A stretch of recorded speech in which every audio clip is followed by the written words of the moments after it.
All told, it sets out a serious diplomatic path forward, should Russia choose it.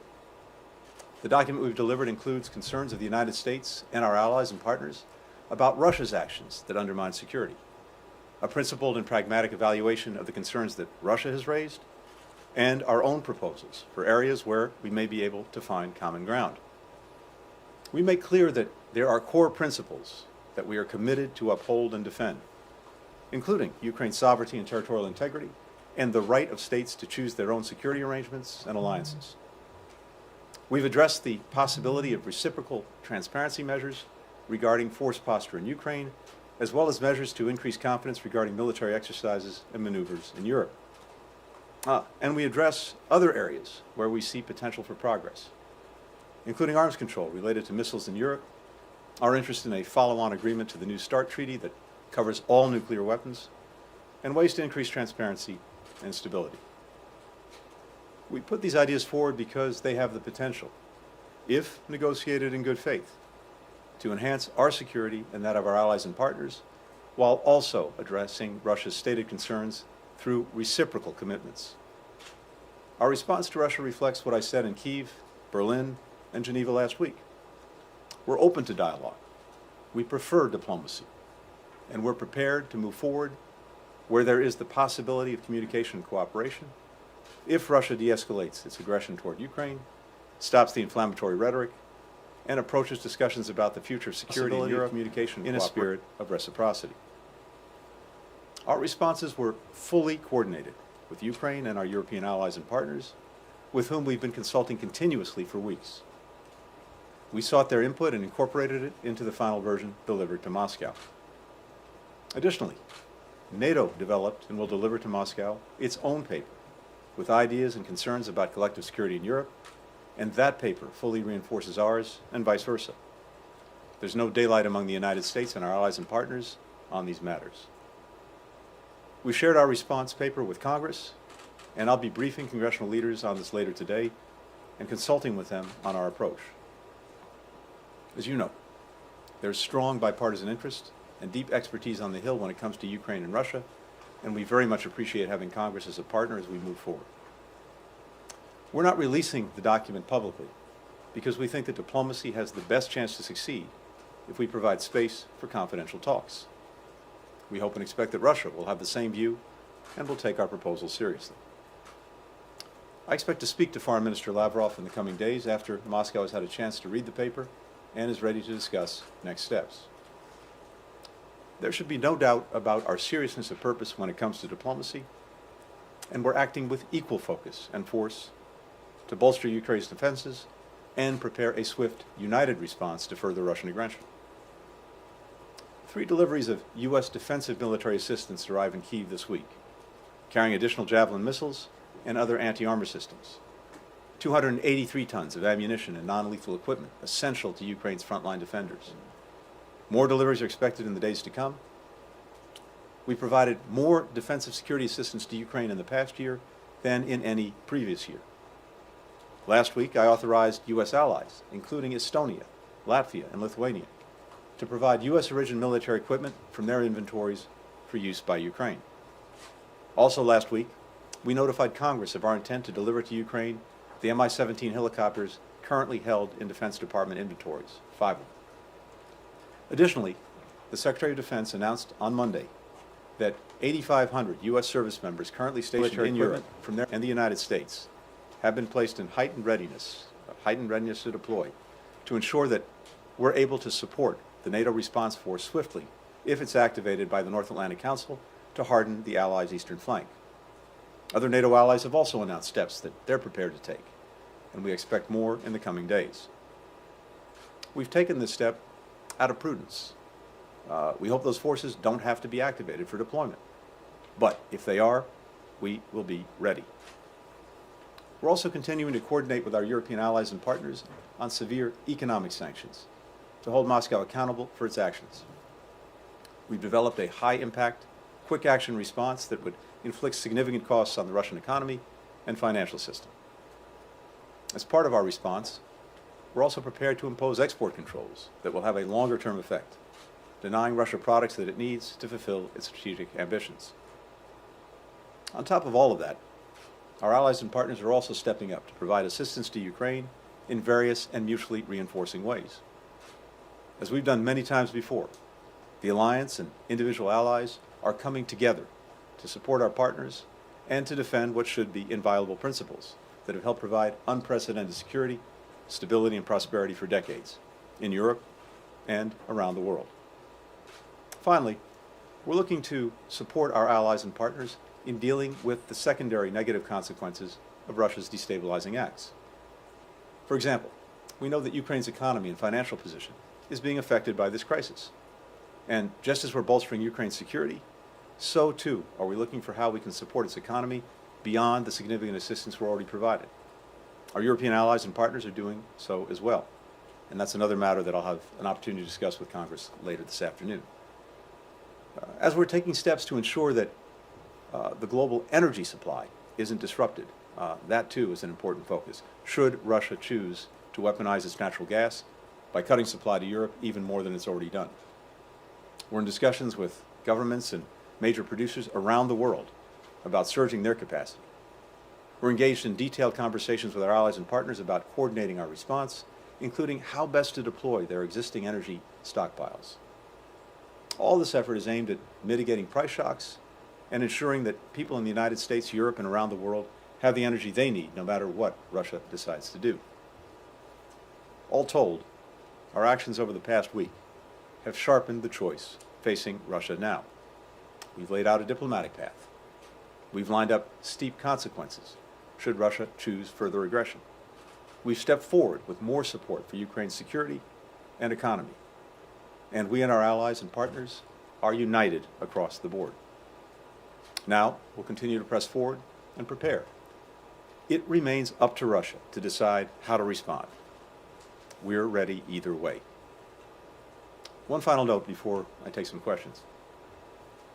Regarding American citizens in Ukraine, as you know, earlier this week, I authorized the voluntary departure of a limited number of U.S. employees and ordered the departure of many family members of embassy personnel from Ukraine. This was a decision based on one factor only: the safety and security of our colleagues and their families. And given the continued massive buildup of Russian forces on Ukraine's borders, which has many indications of preparations for an invasion, these steps were the prudent ones to take. I want to be clear that our embassy in Kyiv will remain open, and we continue to maintain a robust presence to provide diplomatic, economic, and security support to Ukraine. The State Department has also issued an updated travel advisory due to the potential for security conditions to deteriorate rapidly and without warning if Russia invades or commits other destabilizing actions inside Ukraine. Our message now for any Americans in Ukraine is to strongly consider leaving using commercial or other privately available transportation options. These options remain readily available. And the embassy may extend loans to those who can't afford the cost of a commercial ticket. While the State Department will always seek to provide consular services wherever possible, Russian military action would severely impact our ability to perform that work. And if Russia invades, civilians, including Americans still in Ukraine, could be caught in a conflict zone between combatant forces. The U.S. government may not be in a position to aid individuals in these circumstances. This has long been the case in conflict zones around the world. So, while we don't know whether Russia will continue its aggression toward Ukraine, either way, we have a responsibility to provide this notice to Americans there. And with that, happy to take some questions. Hi, thank you, Mr. Secretary. I realize that you don't want to get into the specifics of what is actually in this document, and although I'm sure I and my colleagues will continue to try to get them. But can you say, more broadly, when you say that there are core principles that you're committed to and to uphold and defend, does that mean that in this document you told the Russians point blank in writing that no is the answer to their demands for a formal bar on the expansion of NATO, the permanent exclusion of Ukraine, and the withdrawal of certain forces and equipment from Eastern Europe? Is that what this says? Is there anything different in this document than what we have heard publicly over the course of the last couple of weeks? Again, without going into the specifics of the document, I can tell you that it reiterates what we said publicly for many weeks and in a sense for many years, that we will uphold the principle of NATO's open door. And that's, as I've said repeatedly in recent weeks, a commitment that we're bound to. And so the document, as I said, makes very clear some of the basic principles that we are standing by, committed to, and will uphold, much of which has been stated in public, including by me in recent days and weeks, and that goes to NATO's open door policy. So you would say that it is accurate to say that there are no concessions? This isn't about concessions. Well, there is no change in the U.S. and NATO position in this document. First of all, there is no change. There will be no change. Second, we reiterate that principle. Of course, it is for NATO, not the United States unilaterally, to discuss the open door policy. These are decisions that NATO makes as an alliance, not the United States unilaterally. But from our perspective, I can't be more clear. NATO's door is open, remains open, and that is our commitment. Margaret? Thank you, Mr. Secretary.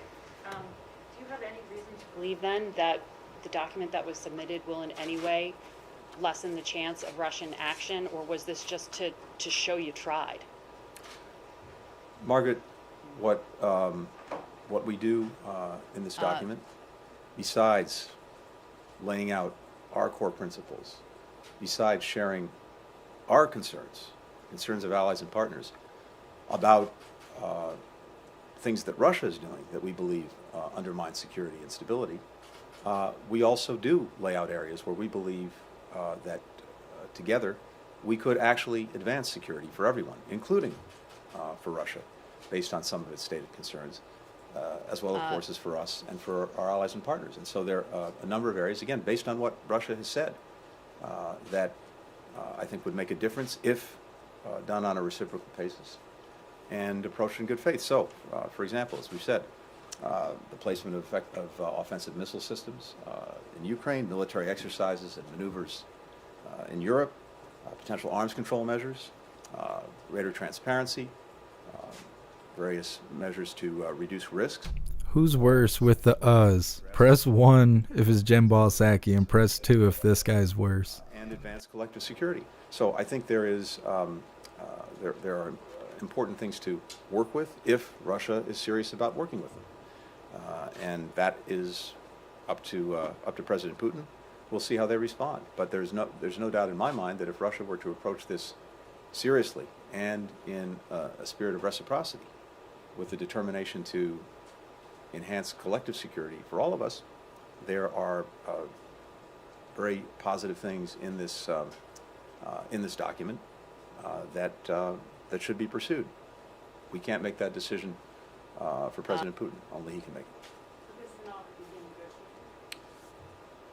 We've said throughout, and we of course started this process with the conversations that took place in our strategic stability dialogue with Russia, between Russia and the United States about 10 days ago, at the NATO-Russia Council, at the Organization for Cooperation and Security in Europe, that again, we understand Russia has stated concerns about security.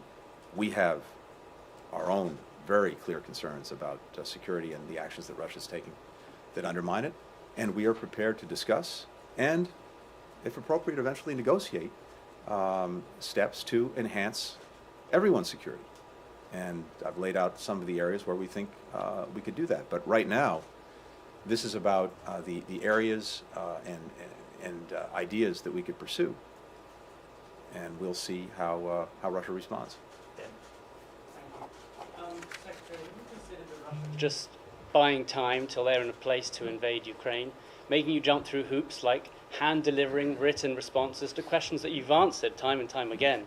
in the past. And meanwhile, they're destabilizing Ukraine from within. The economy's crumbling. You're spending hundreds of millions of dollars shoring them up. At what point do you stop playing Russia's game and take preemptive action now? So Ben, first, we're, as you know, not standing still, and we can walk and chew gum at the same time, and that's very much what we've been doing. So we've been Don't get ahead of yourself now, okay? two paths: a diplomatic one, but also a path of defense and deterrence, and if Russia chooses aggression, a path that will lead to massive consequences. And so even as we've been engaging in the diplomacy, which is my job and responsibility, we have been very resolutely preparing for Russia to take the other path, the path of aggression. And as I laid out, the work that we've done over the past couple of months in bringing allies and partners together around massive consequences for Russia should it renew its aggression, and the very detailed work that's been done on that. But they're The being shoring up, aggressive let me finish now. if I may, Sorry. please, and then come back to you. The shoring up in very significant ways of our support for Ukraine, including the defensive military support, the drawdown that the President issued in December, which is now being delivered to Ukraine, the additional steps to make sure that defensive military assistance was being made available to Ukraine, including the authorizations that I signed a week ago to allow other countries that have U.S. origin military equipment to share it with Ukraine. The work we're doing to bolster Ukraine's economy, the work we're doing to shore up Europe on energy if there are disruptions as a result of conflict.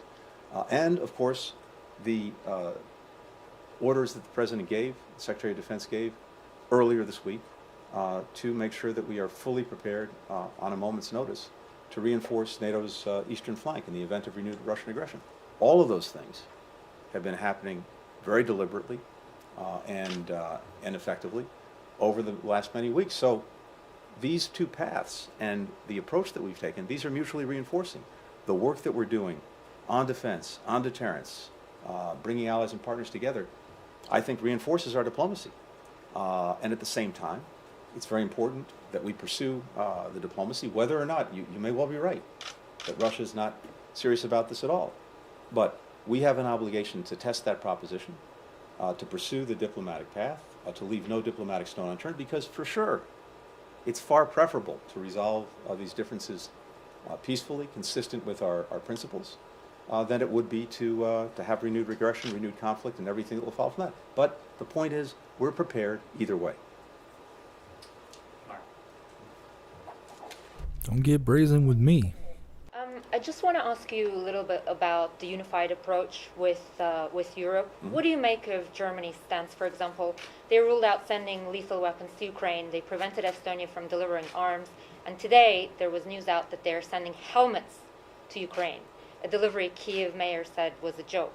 Would you say that you're happy or satisfied with Germany sending helmets to Ukraine instead of arms shipments? And if I may just ask about President's comments yesterday, he said that he would consider sanctioning Putin personally if he decides to invade. How advanced are these plans? And then again, going back to unity with Europe, has the United States discussed this with Europe, and are they on board? Thank you. First, let me say as a general matter, and I at the risk of patting ourselves on the shoulder, I have to say I was struck when I spoke to the Foreign Affairs Council of the European Union a couple of days ago, that partner after partner, this was in the EU context, but I've heard the same thing at NATO, referenced and the word that was used was unprecedented coordination and consultation with allies and partners on this issue and on this challenge. And one result of that unprecedented coordination and consultation is, as I see it, very strong solidarity in terms of the consequences that will befall Russia if it renews aggression against Ukraine. And that is across the board. And that includes Germany. And I was just in Germany, as you know very well, meeting with Chancellor Scholz and spending a lot of time with my German counterpart, Foreign Minister Baerbock. And as I said before, I'm absolutely confident in German solidarity in being together with us and other allies and partners in confronting renewed Russian aggression against Ukraine. Now look, different countries have different authorities, they have different capabilities, they have different areas of expertise, and we're bringing all of those to bear, but doing it in a way that is complementary. And it speaks to the shared commitment that we have to defend Ukraine's territorial integrity, its sovereignty, and its independence. When it comes to sanctions, I think as you heard the President say, everything is on the table. I can tell you this, the steps that we will take together, swiftly, will go directly to things that President Putin cares deeply about, including Russia's ability to engage economically and financially, including its ability to develop technology for the sectors that it cares most about, like defense, like high tech. And as the President said, everything is on the table, and I'll leave it at that. Take a final question from Kelly. Secretary, I was just wondering if this document should be considered a proposal from President Biden to President Putin, and if you can also shine a little bit of light on President Biden's role in crafting this message. Sure. Kelly, again, the document that we've shared with Russia today does a few things.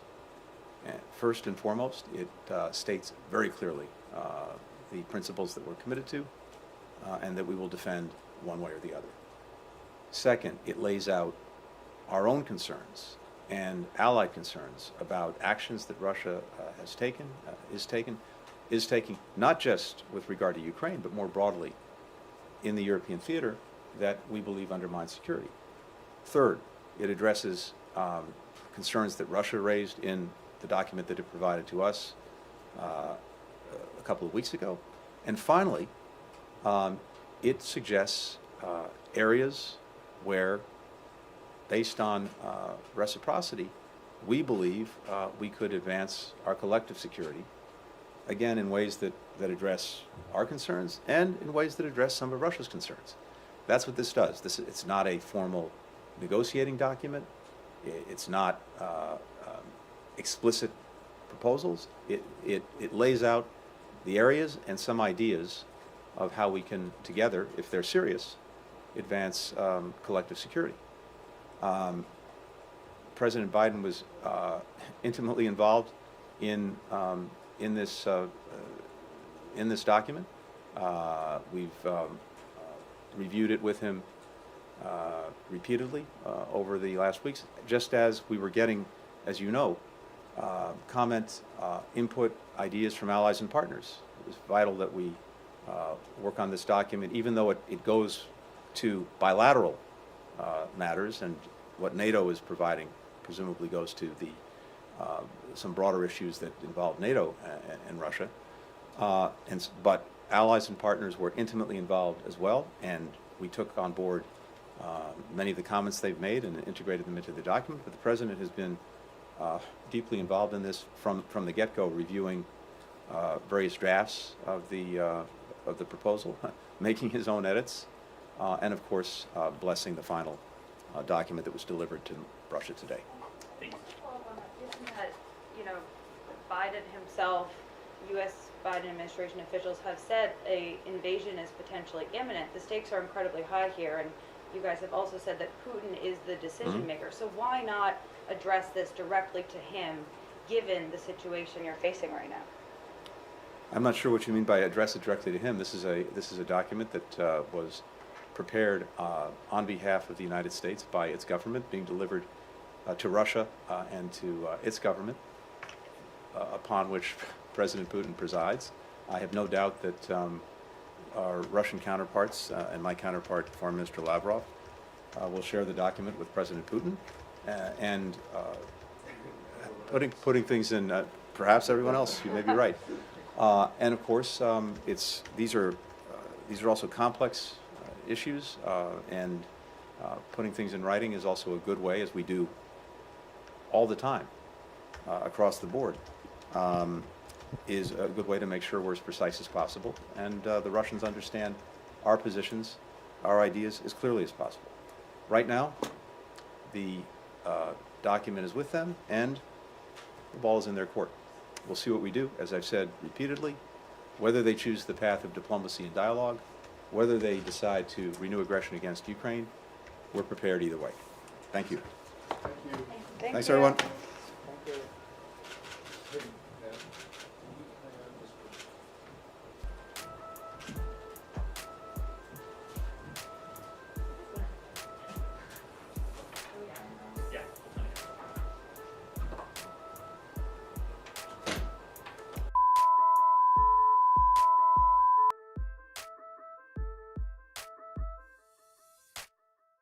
All right, everyone. Just a moment. I'm trying to figure out if this NATO press briefing is about to start. If it is, we're just going to switch over to that. Just give me a second.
All right, we're going to give this a couple minutes, see if it kicks off.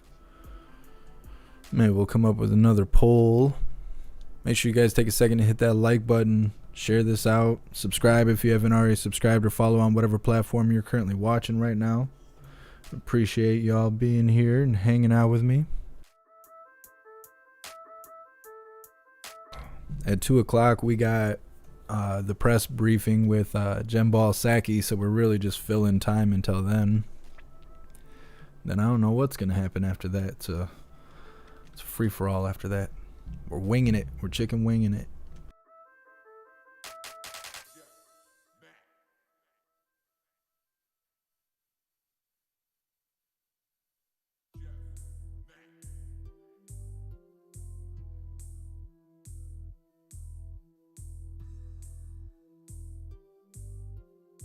Thanks for being here, Rachel.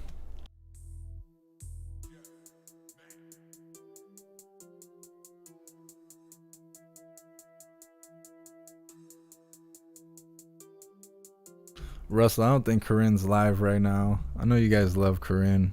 Pretty sure she's not live right now.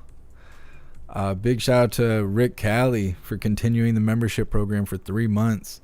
You're officially a hooligan.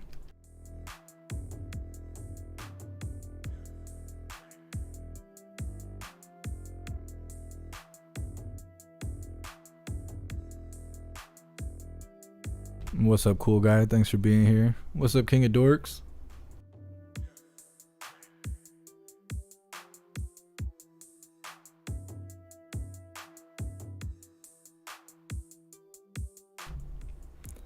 Yeah, trying real hard to figure out how to say your name. Tordebach, maybe? Either way, thanks for joining the membership program and welcome to the family. You're officially a hooligan.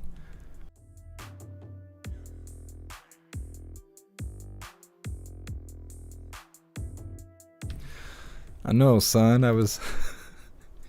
You guys kill me with your usernames and stuff. I mean, that could very well be that person's name, but you guys really challenged me on this. Reading names is the hardest part of my job, I swear. Well, that and dodging YouTube's censorship.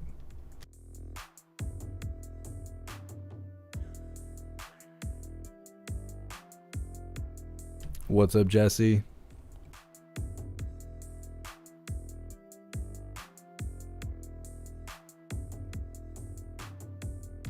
Hydrodynamic, you don't have to tell everybody. You don't have to tell everybody how swole your nuggets are.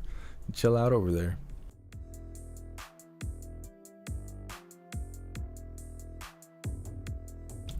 Don, I seen that. I seen an article or something talking about that. A gender neutral bathroom with a litter box. I don't like, how'd they even come up with that? How'd they come up with it? What is a unicorn crap in? Goodness.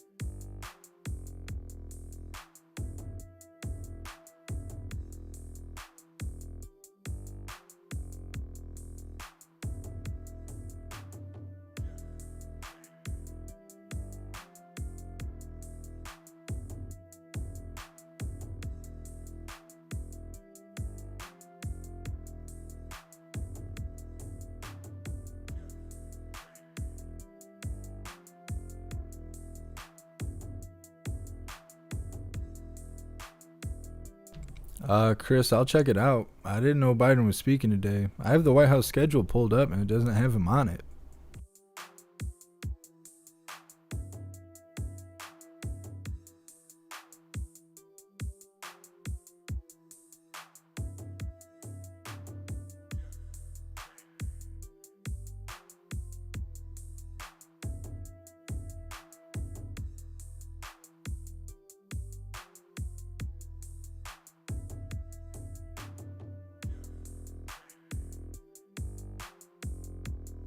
All right, give me a second. We'll switch this over. I don't know what this is about.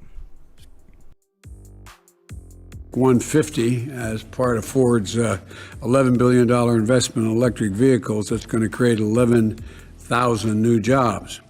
And as part of the over $100 billion committed over the last year, American auto manufacturing is going to build electric vehicles and batteries and build them in the United States of America. And we all know how important it is to manufacturing to have the necessary component parts here in America, made in America. And last week, I point out that Intel announced a $20 billion plan to build a semiconductor manufacturing facility in Ohio, one of the largest of its kind in our nation's history. It's going to create 10,000 jobs. And I might add, one of the reasons for inflation being high as it is, 1/3 of the reason that inflation is up is the cost of vehicles. And the reason the cost of vehicles is up is they don't have the component parts, meaning significantly the semiconductors. Last year, other top manufacturers committed $80 billion in new semiconductor facilities across the nation beyond what Intel just announced. It's going to create thousands of jobs, thousands of good-paying jobs. And my new infrastructure law is going to build out more than 50,000 charging stations for electric vehicles across the country, creating better paying jobs for thousands of workers. And the IBEW is going to be really very busy putting all those in all over the country. And that's just a start. Our Build Back Better plan, I say ours, is going to do even more in my view. Combined with the infrastructure law, we're making the biggest investment in clean energy manufacturing ever in American history. And this is about here and now and the future. Our Build Back Better plan is paid for. It doesn't increase the deficit. And maybe the best news of all, it will actually help alleviate inflation. The fact that 17 Nobel laureates in economics say that the Build Back Better initiative will ease inflation pressures in the future is somewhat reassuring. The bottom line is, a lot of folks refer to this as just social spending. Well, I see it, but I see it this way.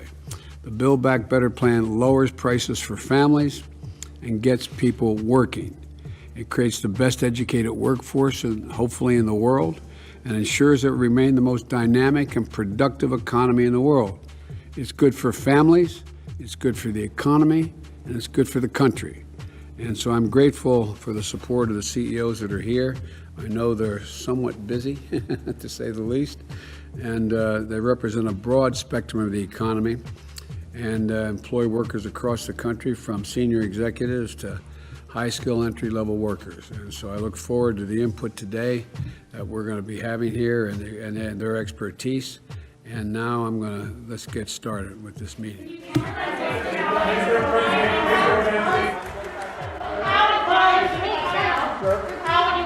Justice Breyer, Mr. President, Justice Breyer can retire. Let's go.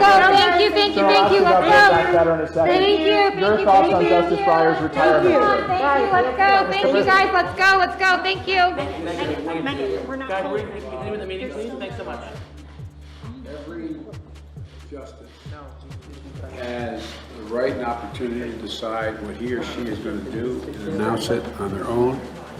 There has been no announcement from Justice Breyer. Let him make whatever statement he's going to make, and I'll be happy to talk about it later. Thank you so much. Mr. President, so we're going to... I'll be happy to talk about this later. I'm going to get into this issue, okay? Thank you so much. We're going to start by asking Tom Linebarger to offer your thoughts, please, sir. Yeah, thank you, Mr. President. It's an honor Want to to go be to the here. Supreme Court, Tom? I'm just going to demur on that one, but it's really an honor to be here. Thank you for inviting me to this event, and I just want to say that. Come on, guys, let's move this. I just wanted to say that I think that climate change is the existential crisis of our time, and I know that I would not want to be sitting in my living room with my kids and grandkids and not say that I made every effort I could to address it. And working at a company like Cummins, which has been an innovator for a long time, I think we can make a big investment and a big effort to address climate change in some of the toughest to abate sections in the economy: trucks, construction equipment, and things like that. And that includes batteries, hydrogen fuel cells, and other important technologies. And we are investing significantly in those. But we can't do it alone. The truth is we need investments. Tax credits in the Build Back Better Act for hydrogen and clean trucks will play a big role in getting all of us to invest in infrastructure and other things that we need to get this going. And I just want to say that I think we're out of time. My view is that we're out of time to protect our climate, and we're out of time to make sure that American companies are the ones that lead the world in these technologies. When we invest, we can win and we can create jobs for our workers here in the United States. That's what we intend to do at Cummins, and I think that's what all of us can do if we invest in climate change technologies now. If we wait, not only do we harm the climate, but we make sure that we're not the winners in global competitiveness. Thank you for allowing me to talk. As you know, the Build Back Better plan is over $500 billion in climate change initiatives, including the tax credits you referred to. You're one of the world's largest engine manufacturers, and they tell me you have nearly, 60,000 employees now? And, you've talked about being raised, I read a little bit about you talked about being raised by a single mom who worked through school caring for you and your brother. And for your employees and for your mom at home, what is the benefit of the Build Back Better provisions relating to child care? I mean, from a business standpoint. Mr. President, I would just say that my mom would be incredibly honored to even be in the conversation at this table. Thank you for bringing her up. Hey, let me tell you something. She's a big part of my life, and I'm very grateful to her. And I know that she's proud of me for playing the role that I'm playing in the economy, and especially for addressing such an important issue as climate change. And I would just say that we're going to make whatever investments we need to do our part. And I really appreciate the efforts of this administration to put the climate first in this Build Back Better Act. And I hope that our leaders can see the future and the importance of the future and the investments that need to be made to make sure climate change is addressed. Well, Tom, on the part of the program that's referred to as the social spending, what, if there is, if you think there is, what from a business standpoint does the child care the being able to have the child care tax credit. So you're going to have, instead of paying 14 grand, for example, if you live in New York or wherever, paying half of that. What does that do from a business perspective for you? At Cummins, we've always been thoughtful about not only how our business does, but how our communities do. And we think that none of our company can never be stronger than the communities in which we live and work. And there's no question that the families that work for our company, our child care is a significant burden to them. So it's clearly an issue that needs to be addressed. And there's no question that we hear about it a lot. We offered new benefits in our company for both child care and for family leave. And I get more notes about that than pretty much anything else I do. I'll bet you do. All right, well, thank you. Now, Brad, I want to thank you for being here. The pandemic hit your, there you are, hit your workers and hard, and working parents hard. These guys are killing me with their compliance cloths. You're Sitting here all masked up. Microsoft is looking at workforce and the price and the pieces of the Build Back Better agenda that would advance the goals of your company. I mean, what's the relationship between this piece of my program and benefiting your company? Well, I think there's a very important connection, Mr. President, between the pieces of Build Back Better and what matters not just to Microsoft's business, but to every American business. The truth is, our business is hugely dependent on the success of every part of the economy. You know, we announced our earnings yesterday afternoon. I think they've had some positive effect on the markets today. And what our earnings reflect is fundamentally demand in the American economy is strong, but supply is constrained. And I think part of the issue goes precisely to what you were just asking about. You know, what we see is that we need to do more to help bring Americans back to work. And one of the key ingredients that we see, whether it's for our employees or everybody's employees, is that people can only come back to work if they have a way to take care of their children. And in America today, there are two groups of people who are challenged when it comes to taking care of their children. For some, they can't afford to pay for child care. And that's where the provisions of Build Back Better that focus on low-income people who want to work or who want to get training to work, I think is precisely focused on what matters to people. The second group of people that is challenged is people who can afford to pay for child care, but what they're finding is that child care centers themselves don't have enough trained people, and your initiative addresses that as well. And so from our perspective, Build Back Better will help address supply shortages in the short run. Well, I will also say building a long-term foundation for another critical element that business needs, namely people with the skills to do the jobs that we are creating. And if there's one thing we've learned, it's that the best remedy for some of the most acute skill shortages is to enlist the nation's community colleges and mobilize them for the training that's needed, which Build Back Better would do. And when you couple that with the investment in Pell Grants, something that I think so many of us benefited from in terms of our ability to get the skills to succeed, that is the skills that we owe the next generation of students as well. I would offer a full-throated endorsement of the climate provisions as well. In short, I think that does not only what the world needs by inventing the technology in America that literally will help us protect the planet, but it will ensure that the jobs of the future are created in the United States as well. So across the board. Why are they wearing such small face coverings? The technology that we, by investing, are going to develop that become export capacity, export matters, that grow the American economy beyond merely what it does relating to the environment here at home. And I think we're better positioned than any country in the world to do it if we invest. I couldn't agree more. And, you know, it's Digital technology will play a role across the board, so we at Microsoft see this, but more than that, this is things like the long-duration battery storage that will equip the automobiles of the future. It's the sustainable aviation fuel that our airlines and aircraft manufacturers need. It's really every sector of the economy, and perhaps most especially the future of power generation. Well, thank you very much, Brad, for being here and for what you're doing. Now, Mary, I'm always talking about Corvettes. I don't want to make Ford or anybody else upset. But I might point out, when I went to Dearborn, driving that, was up there.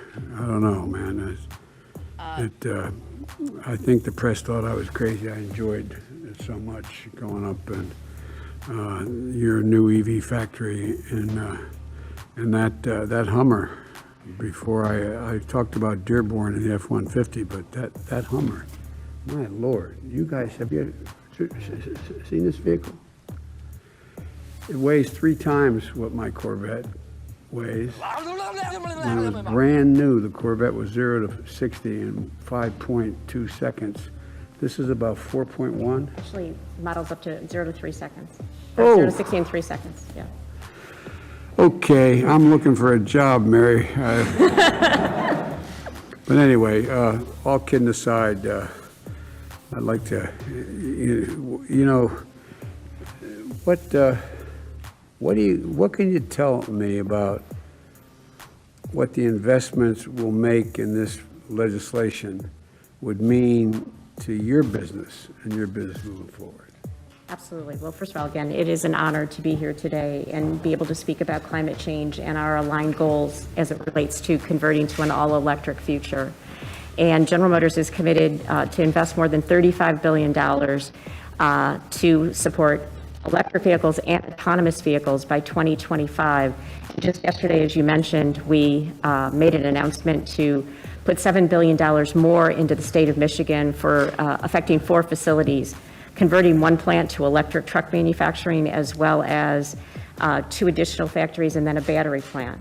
And so we are really working to make sure, as we make this transformation to electric and do the right thing for the environment, that we bring everybody along, meaning that we have products at many different price points, and people who participate in this market can either... When we all first started having to wear masks and stuff, and people were complaining that they look like muzzles, and you were hearing that all the time, I think whoever made masks thought we liked that, and so they made them look even more like muzzles. Especially the environmental it's rough stuff. The climate provisions that are going to uncap EV credits. We see with EV credits that it does stimulate the market, and to get to the aggressive greenhouse gas reduction goals that we have, getting strong demand is very important.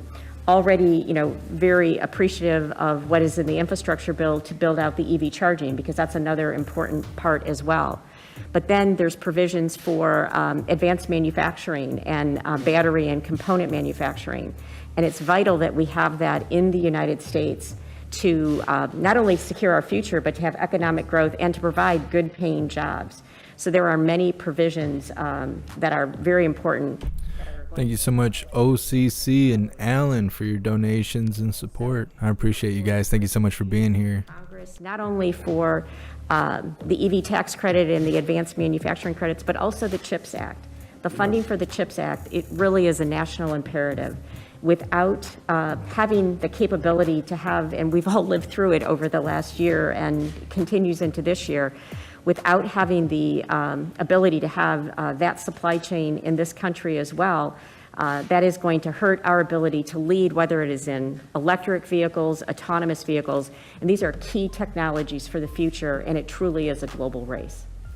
It really is, and as a son of a man who ran the last 35 years of his life a Ford dealership and then a Chevy dealership,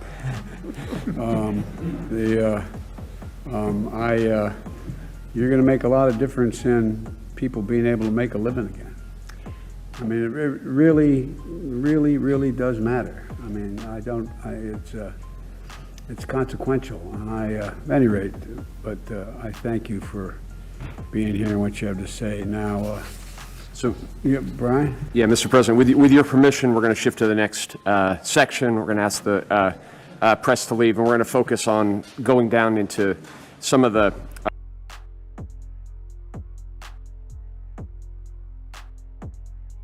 Oh, okay. Just get the hell out. All right. Well, give me a moment here. See what's going on.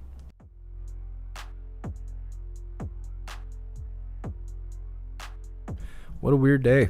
It's been a really weird day.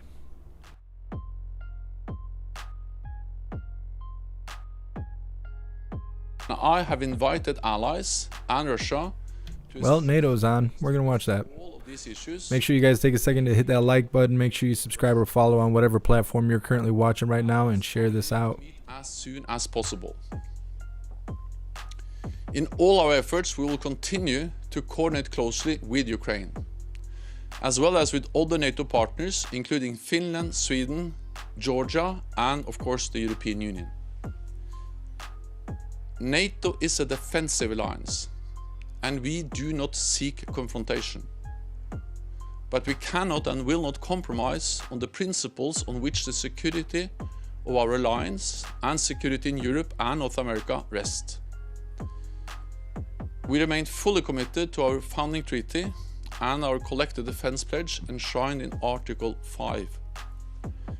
We will take all necessary measures to defend and protect all allies. And with that, I'm ready to take your questions. And we'll start with Politico, David Hesselson.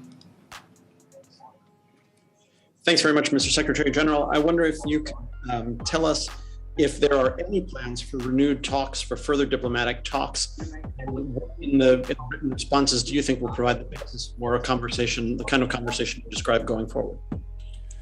So we have invited, I have as chairman of the NATO-Russia Council invited all 30 allies and Russia to a series of meetings where we are ready to sit down and to have substantive discussions on a wide range of issues. I mentioned main issues in the NATO written proposals we have sent to Russia today.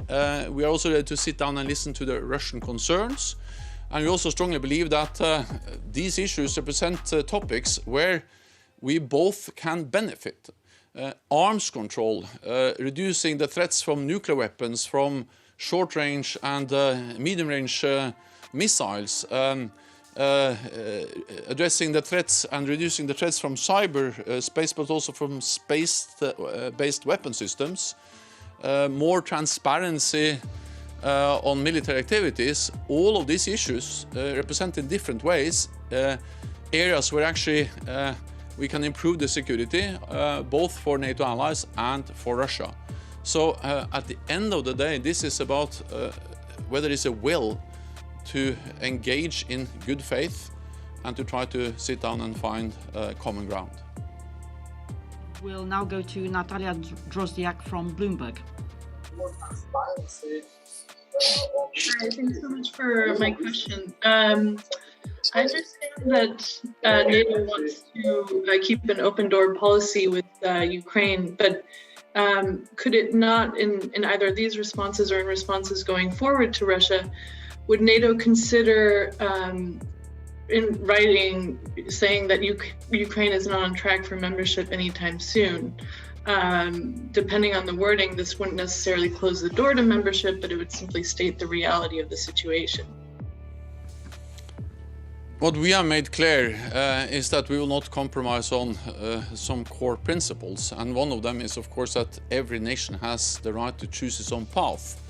So NATO respects a country or a nation when they decide to apply for NATO membership, as for instance Ukraine, or when they decide to not apply for a NATO membership, as Finland and Sweden have done. So this is about respecting the right for self-determination, and then at the end of the day, decisions on membership will have to be made by consensus among the 30 allies, and of course the country that applies for a membership. And that is fundamental principles, and that is also of course reflected in the NATO positions. The next question will go to Courtney Cube from NBC. Hi, thank you. I want to ask about the NATO response force, Secretary General. Can you give us your assessment over whether you think that is going to actually be activated and when? There's a lot of talk here in the U.S. that it could be activated in advance of some sort of movement by Russia as more of a deterrent. And then can you give us a sense of what you think the ultimate size could grow to, the number of troops and any special capabilities, any kind of insight into that?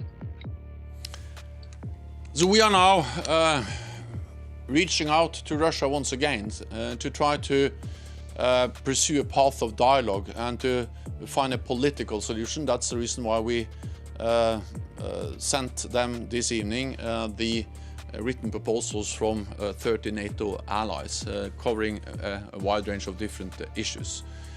But of course, while we are hoping for and working for a good solution, de-escalation, we are also prepared for the worst. And therefore, in parallel with our efforts on the dialogue track, we are also increasing the readiness of our forces, and NATO allies have also increased the presence, including in the Black Sea and the Baltic Sea region, with more ships and more planes, partly to conduct surveillance, to monitor, to have the best possible picture of the developments in and around Ukraine, but also to provide reassurance to allies. And then part of that is that we actually some weeks ago increased the readiness of the NATO response force. This response force is it's composed of different elements, and the lead element of the NATO response force consists of around 5,000 troops. It's currently led by France, but also other allies contribute troops to this lead element, and it can be deployed within days. And then we have additional follow-on troops that can also be deployed on short notice. To deploy the NATO response force or any element of the NATO response force, we need a decision by the North Atlantic Council, by NATO, and that decision will be made if necessary, and we will deploy if necessary. We have plans in place that we can activate, execute on very short notice. So what we have done over the last weeks is to increase readiness, and then what we've done over the last years, since Russia used force against Ukraine the last time, we have increased our presence in the eastern part of the alliance with battle groups in the Baltic countries and Poland, and also more air policing and naval presence. I welcome the US decision to assign 8,400 troops on high readiness to the NATO response force, just demonstrating the very strong commitment from the United States to European security, and demonstrating the strength of NATO, bringing NATO allies together and having a multinational force like the NATO response force. We'll take the next question from Denis Dubrovin from TASS.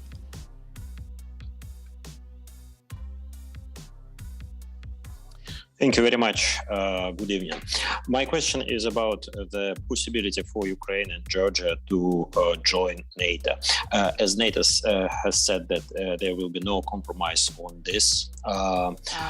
Should we understand that the decision of Bucharest summit will not be dismissed? As of now, many politicians in Ukraine and Georgia are using this statement to show to its people that their countries will become members of NATO and the European Union very soon. It was the case, for example, in Maidan in 2014. Don't you feel that you are lying or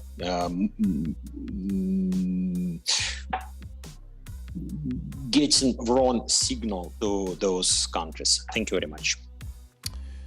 We are standing by the core principles on which European security has been based for many years, for decades, and that is that we respect the sovereign right of every nation to choose what kind of security arrangements it wants to be part of or don't want to be a part of. And that's the reason why we, of course, respect decisions by Georgia and Ukraine to apply for membership, and also the reason why we have engaged in a very strong and close partnership with both these countries. Our focus now is on reforms, is to help to modernize and strengthen the defense and security institutions and to meet NATO standards. But also why we respect decisions of countries not to apply for membership, for instance, as Finland and Sweden, but also with them we have very close partnership, politically strong and close consultations, and also our forces exercise together, train together, and we have achieved a very high degree of interoperability. So this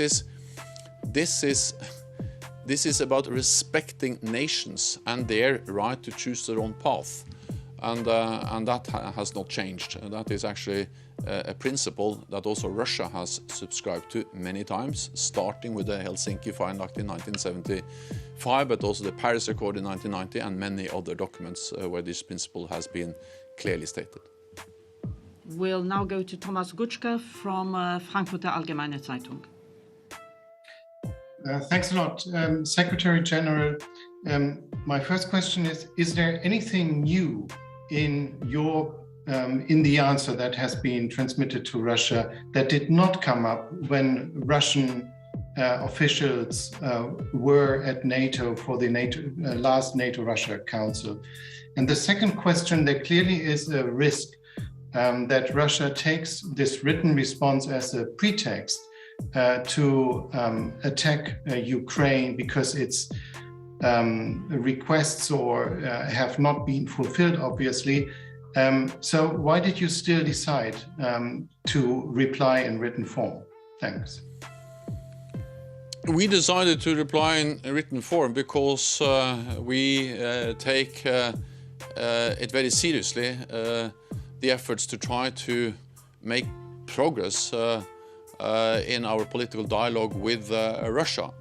And we have listened to Russian concerns. We have listened also to the Russian call for a written response.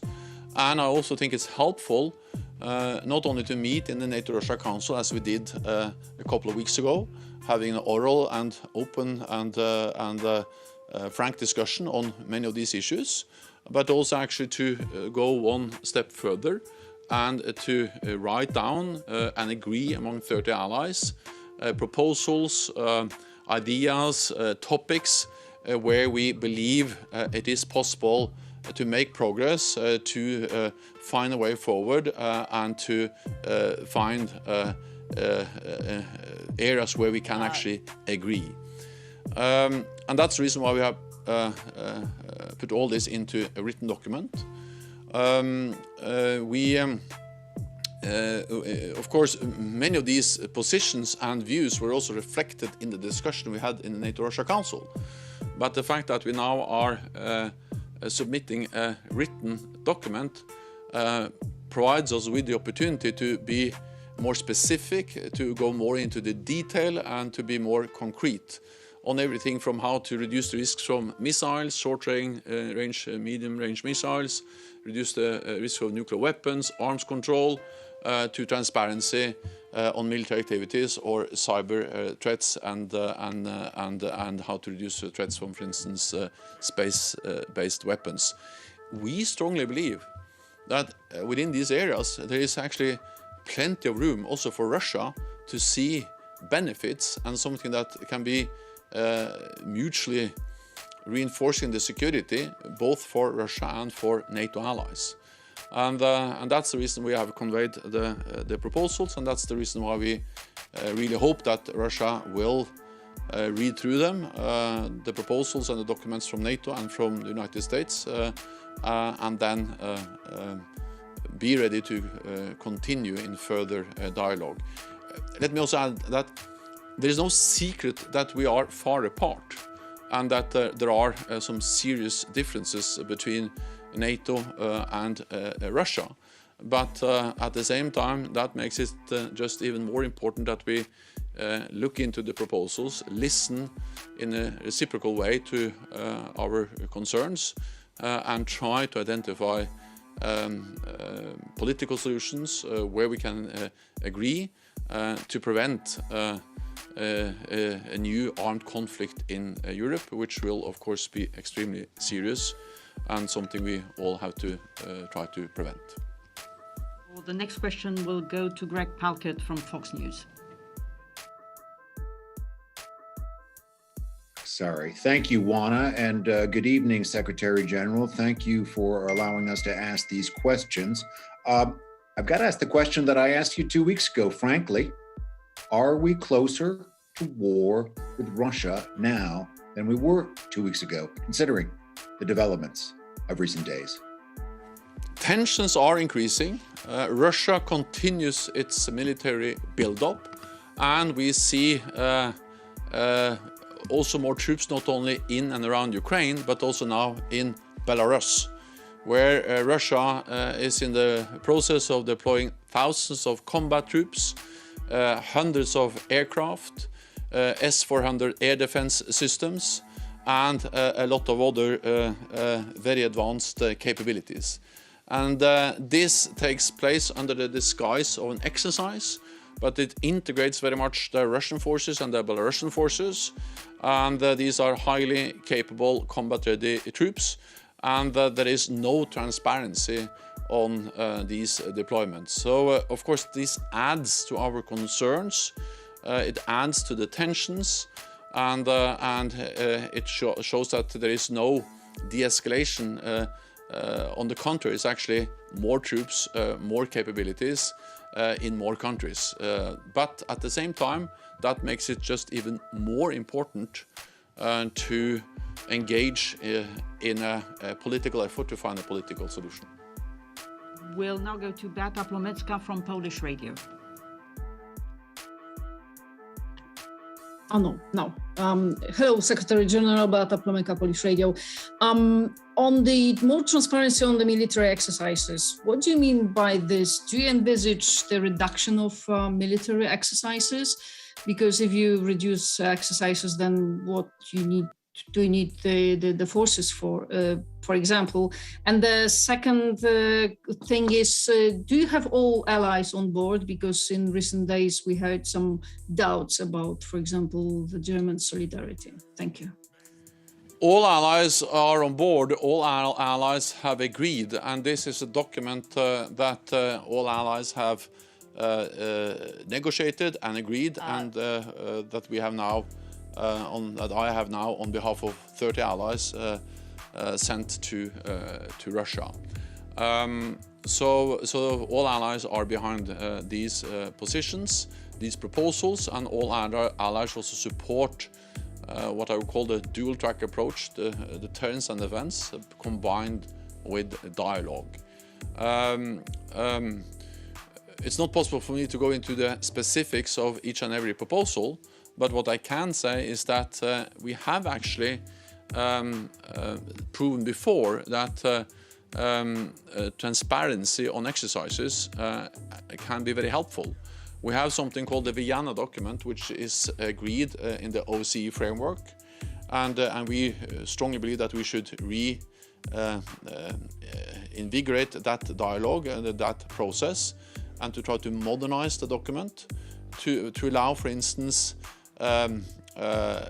observation, inspection of military exercises, and also to address a loophole in the existing agreements where SNAP exercises had not allowed it for any kind of inspection. And so this is partly about adhering to existing agreements and partly modernizing, developing and strengthening the agreements on how to provide transparency on military activities, including exercises. And I think the importance of this is demonstrated and illustrated as we speak, because with the significantly increased Russian deployment of combat-ready troops in Belarus and aircraft and advanced systems like S-400, and fighter aircraft. That is taking place now as an exercise. And of course, that is exactly why we need inspection and transparency on exercises. Because we have seen before, we saw that in Crimea in 2014, we have seen it many times before, that exercises, high readiness of forces as part of an exercise, is used as a disguise to launch an attack. So anything that can improve predictability, transparency on exercises will also help to reduce tensions and prevent exercises being used as a pretext, as a disguise for aggressive military actions. We have time for 2 last questions, and we'll go to Ketevan Kardava from TV Medi, Georgia. Good evening to everybody. Mr. Secretary General, Blinken says that U.S. offers path forward in response to Russian demands. Do you really believe that it is possible when we are talking about Russia? And second question, does a written reply sent to Russia include the position of NATO on Georgia's future membership? And the final point, do you think that so far empty dialogue gave aggressor the chance to occupy and annex the neighbors? Thank you so much. A political solution is still possible. But then, of course, Russia has to engage in good faith to de-escalate and to sit down and really make a real effort to find a way forward where we can find a political solution. We have made our proposals. We are ready to listen to also the Russian concerns and engage in reciprocal efforts to find a way forward. On membership, well, we have stated clearly that we, of course, respect and will not compromise on the right of any nation to apply for membership, and that's a core principle for European security. Then I think it is important to also understand that we have proven before that it is possible to make agreements with Russia that is of mutual benefit both for Russia and NATO allies. We have decades of arms control, which has actually reduced the number of nuclear weapons in Europe by, on the NATO side, with roughly 90%, and banned different types of nuclear weapons, and also limited the number of strategic warheads in Russia and the United States. So arms control has proven effective before, and that's one of the reasons why we think it's important to re-engage once again in real efforts to strengthen and agree on arms control. But we are not naive, and we need to make sure that whatever we agree in different formats, this can be bilateral agreements, Russia, the United States, it can be agreements in the OC, it can be also things we agree in different formats. It has to be balanced, it has to be reciprocal, and it has to be, of course, verifiable. And therefore, at the same time as we are engaging in a serious effort to engage with Russia in a political effort, in a political dialogue, we are also stepping up when it comes to readiness of forces, sending a clear message to Russia that if they use force against Ukraine or another country once again, it will have serious consequences. So I just want to let you guys know, Jen Psaki is supposed to be on stage in about 2 minutes. I already have it pulled up. We're going to sit here and watch this until she gets on stage. But I have a feeling that they're probably waiting for this to end before starting the... Thank you, Anna, for the floor. Mr. Secretary General, a while ago, Secretary Blinken told that whether Russians choose the path of diplomacy, whether they choose the path of aggression, we are... Cheers, hooligans. Do you feel that we can still choose the path of diplomacy, or are you scared of we are moving towards the path of further escalation regarding the fact that the United States have mentioned that clearly are favor of open door policy that NATO, of course, is in favor of as well? Thank you. So NATO decides on NATO's open door policy, and all NATO allies, including the United States, they stand by NATO's open door policy. But also, of course, we stand by the core principle, which is linked to that open door policy, that every nation has the right to choose its own path. We are concerned because we see that the military buildup continues, but for me that's not an argument against dialogue. For me that's an argument in favor of engaging in dialogue to prevent a new armed conflict. So we are prepared both to engage in serious dialogue. That's the reason why I put forward the proposals today, but we're also of course prepared for an eventuality or a situation where Russia once again decides to use force. And we are conveying a message of that will have severe consequences, sanctions. NATO allies provide support to Ukraine. That will also increase the cost of Russia if they decide to use force to conduct aggressive actions again in one way or another against Ukraine. And we are removing any question about our ability to defend and protect all allies by increasing the presence in the eastern part of the alliance, and also increasing the readiness of our NATO response force and being ready to respond if needed. Thank you very much. This concludes this press conference from NATO headquarters. Good evening.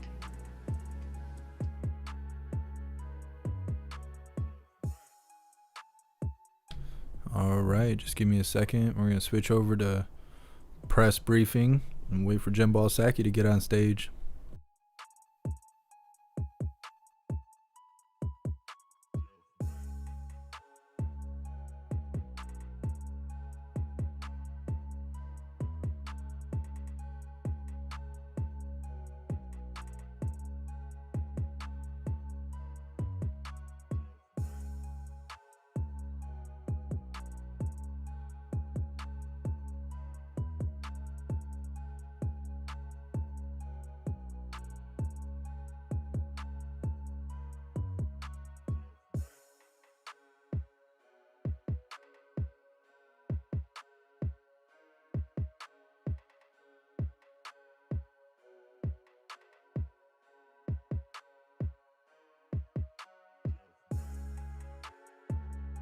What's up, JP? Shout out to Kendall for joining the membership program, and welcome to the family. You're officially a hooligan. All right, so now we're just waiting on Psaki. It's 2 minutes late. Always waiting on her. Every day.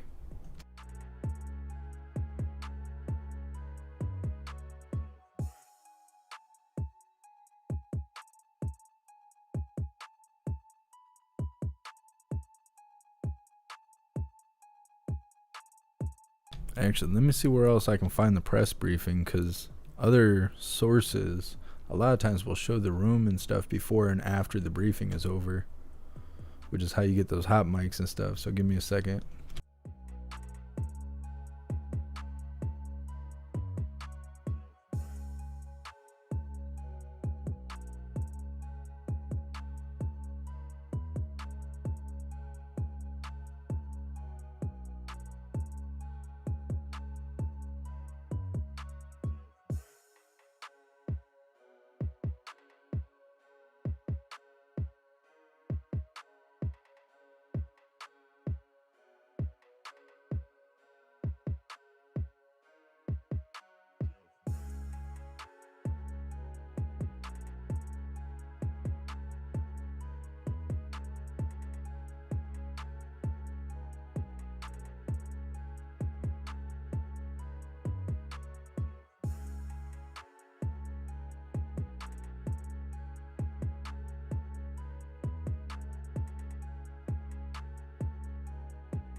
Right now with Papa Murphy's, we've got a great deal.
All right, so this is from the Washington Post. If the audio sucks on it, then we'll go back to the White House source.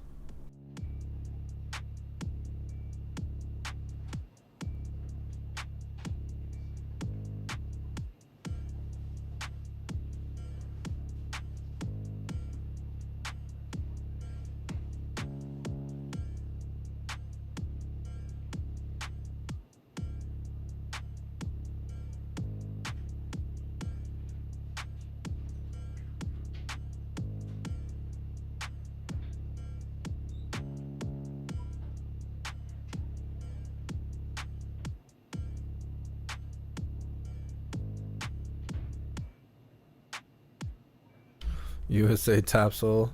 Did I dress up for you guys or did I dress up for Jen? No, just another day at work. No dressing up. This is my regular hooligan outfit.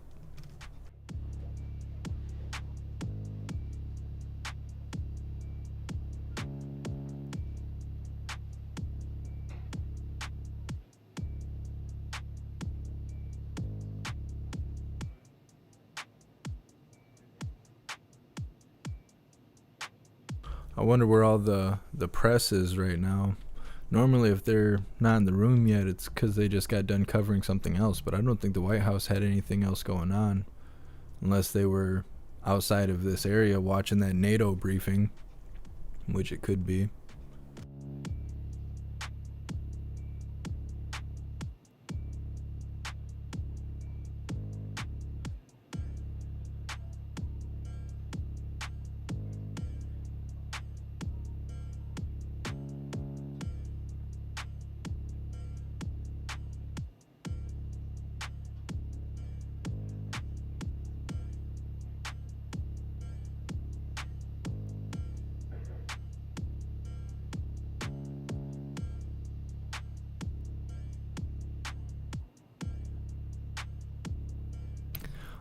Diamond Gun, the 666 is their Build Back Better. That's old man Walter's Build Back Better agenda. So I just wrote shorthand. Most people know what it is. I only can put like 100 characters in the title, so I just thought I'd go shorthand.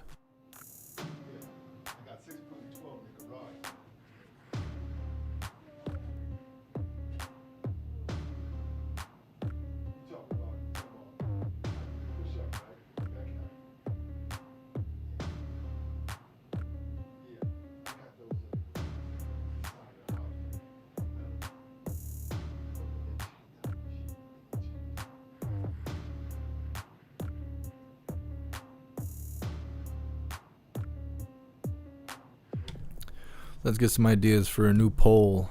I'm sitting here running this Will Russia invade Ukraine poll. 976 totally legitimate votes. Do you think Russia will invade Ukraine? 56%. Well, yeah, 56% of people think yes. 25% think no, and 18% think, come on, man.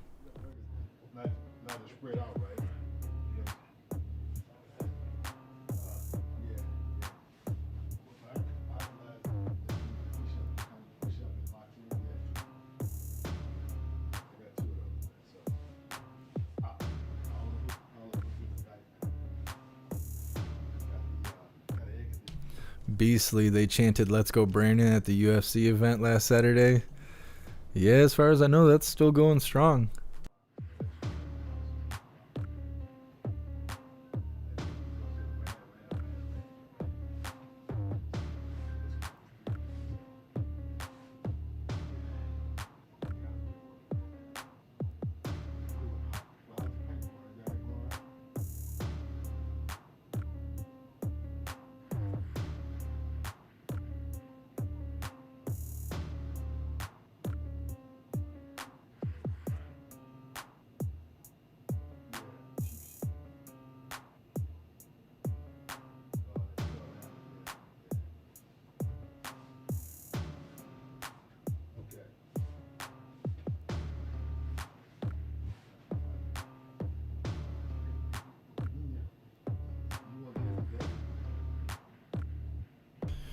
Weird. Normally we can't read those signs on the back of the chair, but it says please, well, it says stop, please don't sit here. But look at how many there are.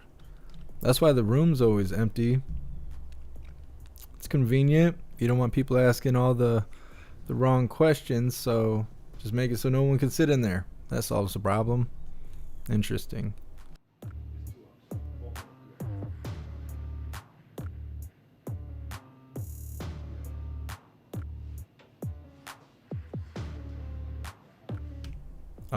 Triple seven. Jim Psaki was supposed to be on the stage 12 minutes ago.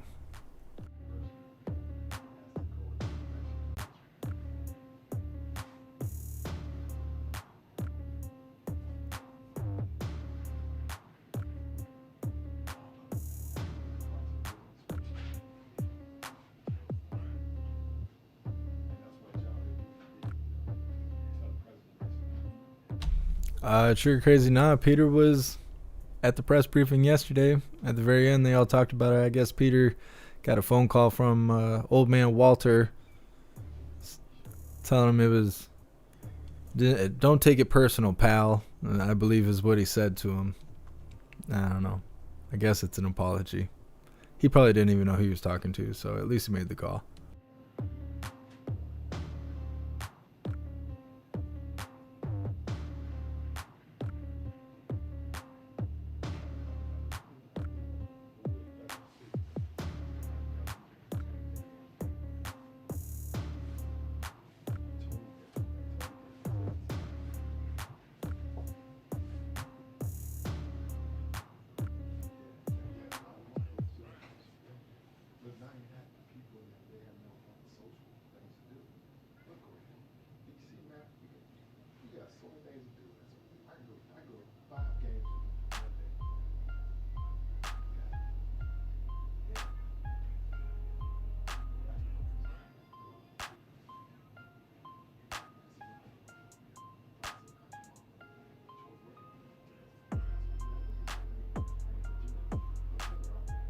Triple seven, are you trolling me? We're sitting here waiting on Jim Psaki right now.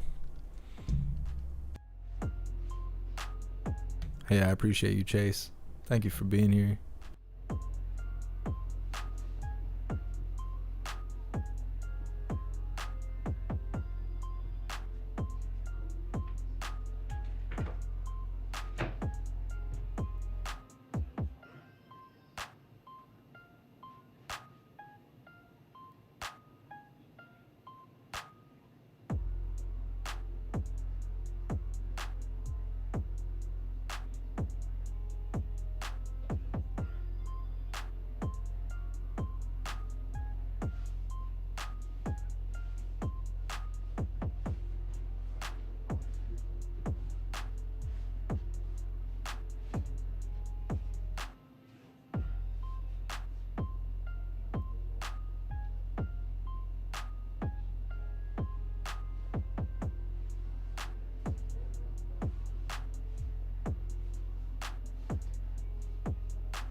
Doctor time. I don't think Jen Psaki even washes her hair. I think her hair, like her wig, is just attached to her human face.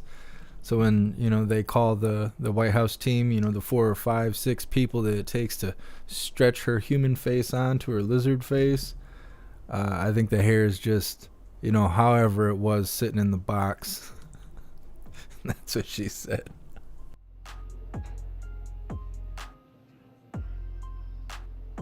Pretty sure that's how it works.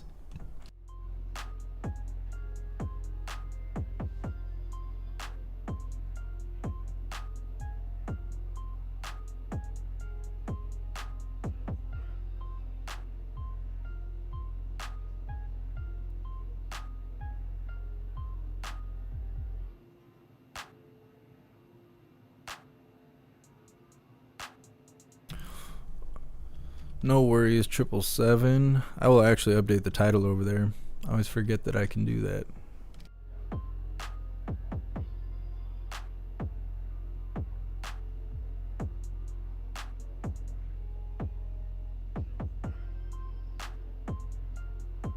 What's up, Sass?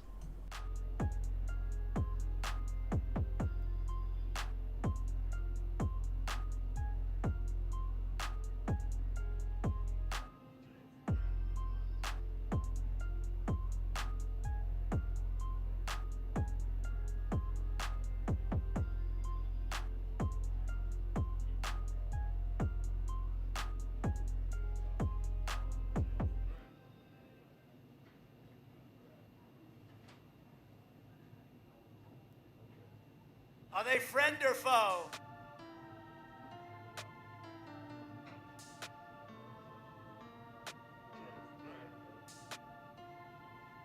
Yeah, David, but it'll still be racist. Okay, it'll still be racist one way or another. Thank you so much, Moondoggy, for continuing the membership program. You're officially a hooligan.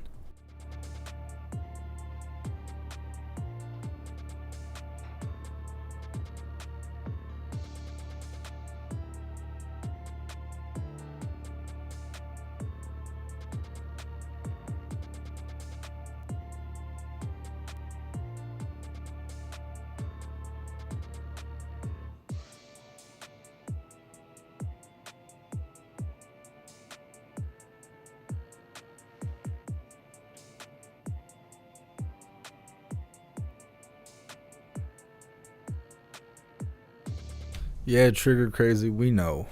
We know you one of those dusty bigots out there. Kind of surprised there isn't more people in Canada covering the slow roll that the trucks are doing. I haven't seen any feeds for it at all.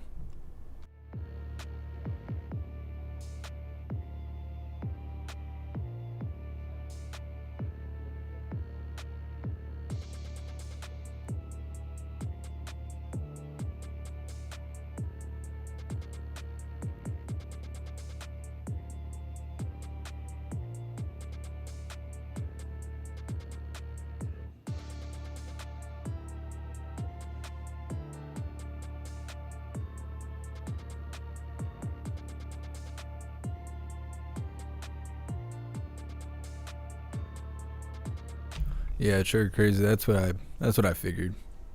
They actually don't show us a lot of stuff that happens in Canada. They don't show it over here in America unless we like specifically look for it.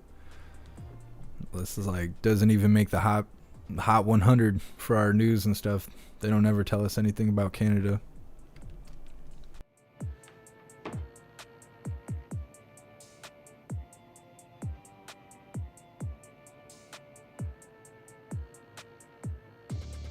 Alright, Beastly, I'll check it out in a second here. Maybe we can watch that while we wait.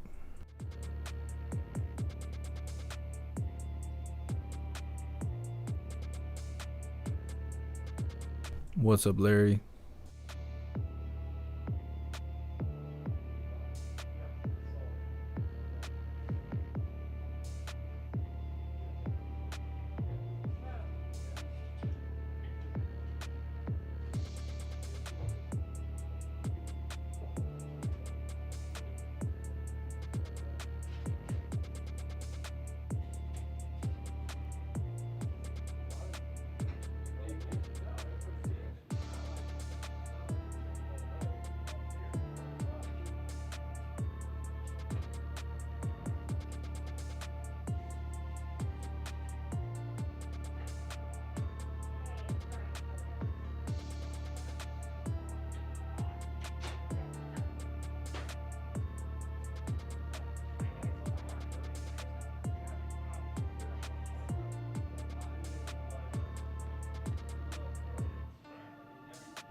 Food Stamp Freddy, they're taking our likes away.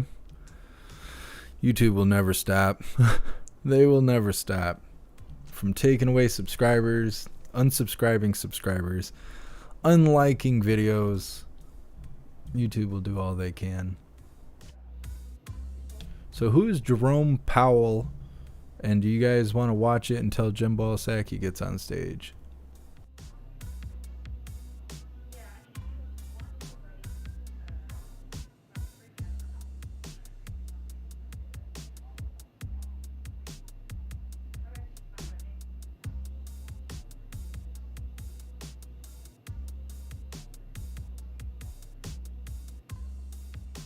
What is up with all the sure's? I ask you a question, you guys are like, sure. You mean yes? Of course. Absolutely. Alright, give me a second.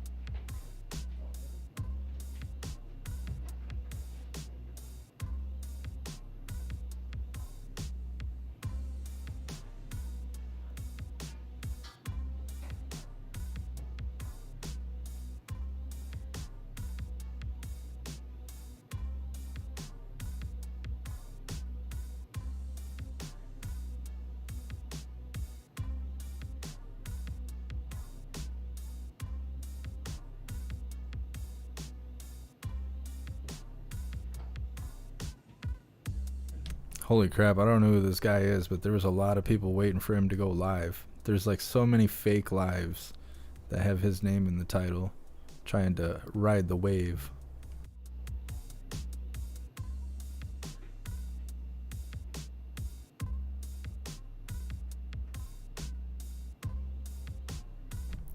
Oh, it hasn't even started yet. It starts in 7 minutes. These people can't control the schedule. I don't know how they control the country.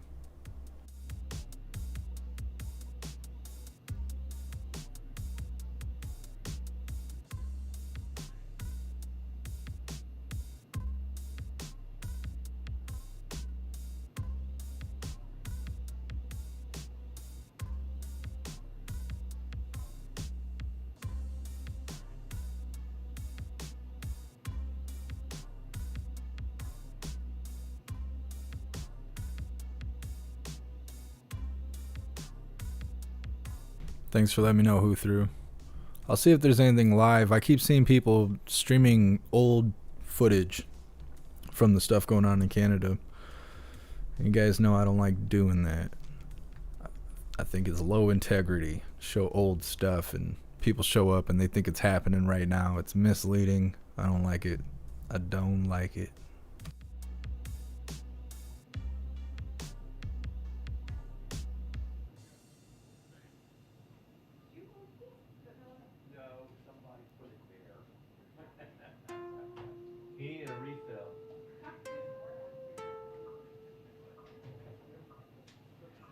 This guy's in control of the stock market.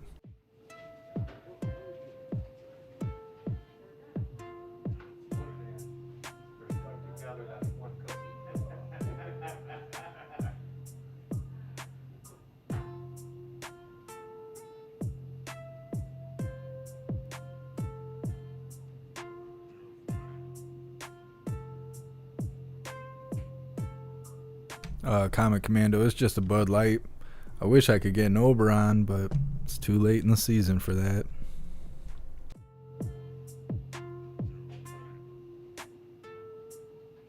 Thanks for letting me know, Lion's Heart.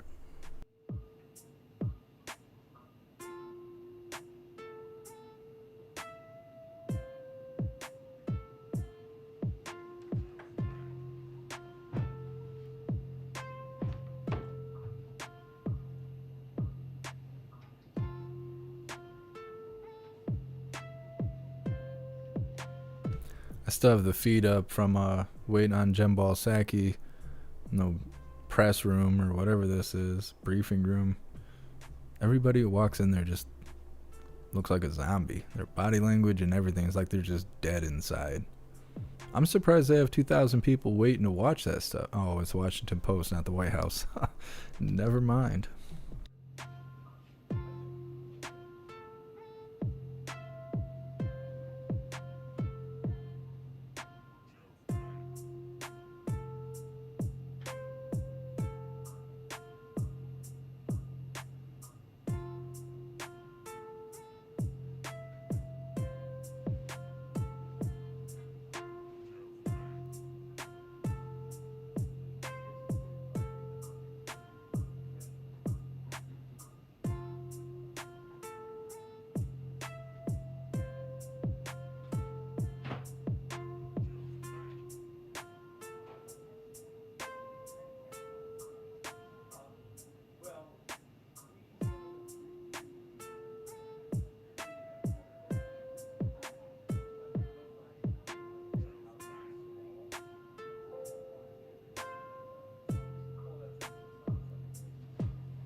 I wonder if we're going to end up getting Jembal Psaki before this happens. I'm seeing more reporters coming into the press room.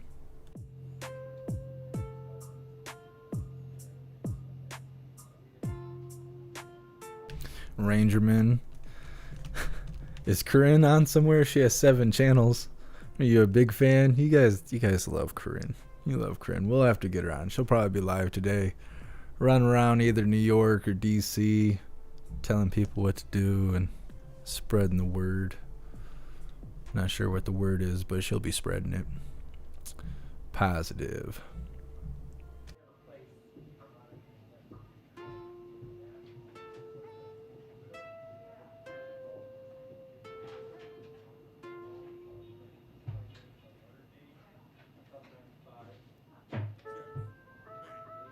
Dolly, wish I could promote violence. Yeah, can't do that here. I'm sorry. No promoting violence here. Some of you guys don't know, but when I first started live streaming, we were covering the riots and protests and stuff when they first started, and good Lord, if it wasn't the racism, it was the violence that chatters were wishing upon protesters. It's just too much. I had to put it in the rules. It became an issue. True Crazy, that's your woman. That ain't my woman. What? Don't put that on me out here spreading that blasphemy. Come on now. That's your woman. Just so you know, the chat loves your woman, Trigger Crazy. Loves her.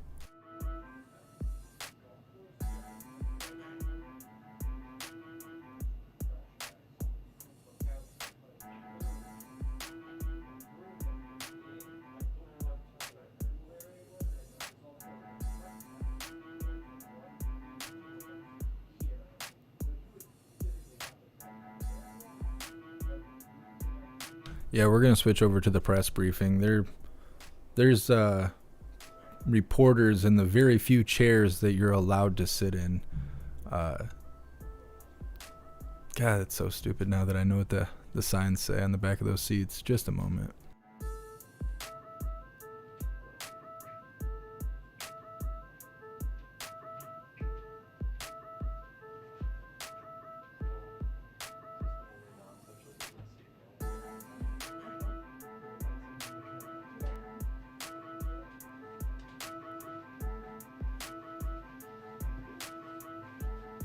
Oh, Peter's there.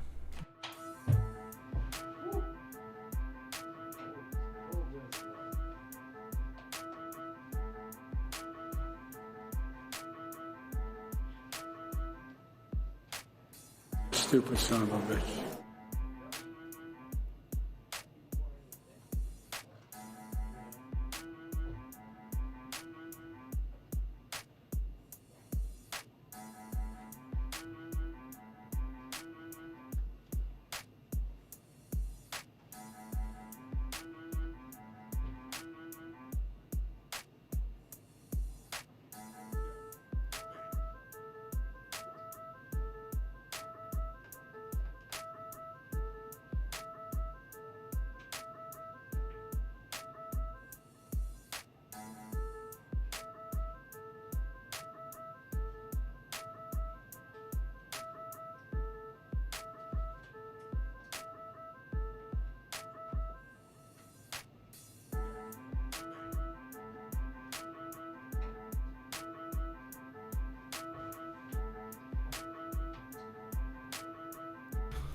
Jose, why did I cut my hair? Because I'm getting old. I'm an old man now. My hair was getting a little bit too thin up front.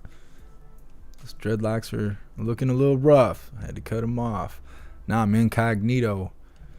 For a while there, I was able to blend in, going to Portland and stuff like that, but not now, not now. They'll spot me.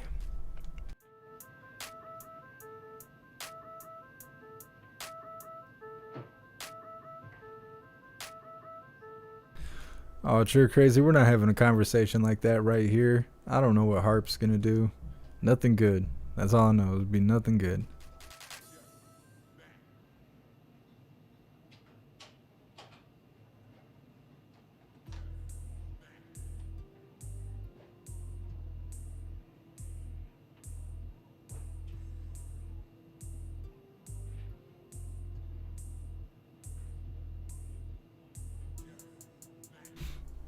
Lionheart, you're racist.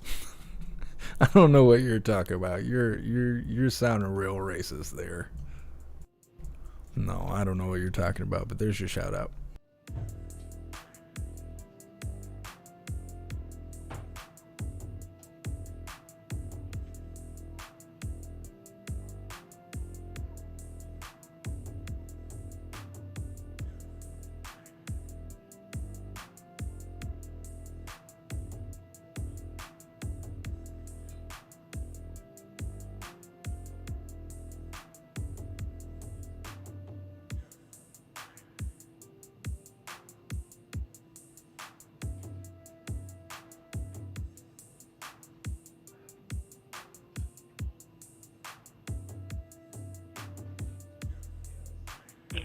Two-minute warning to press briefing. 2-minute warning to press briefing.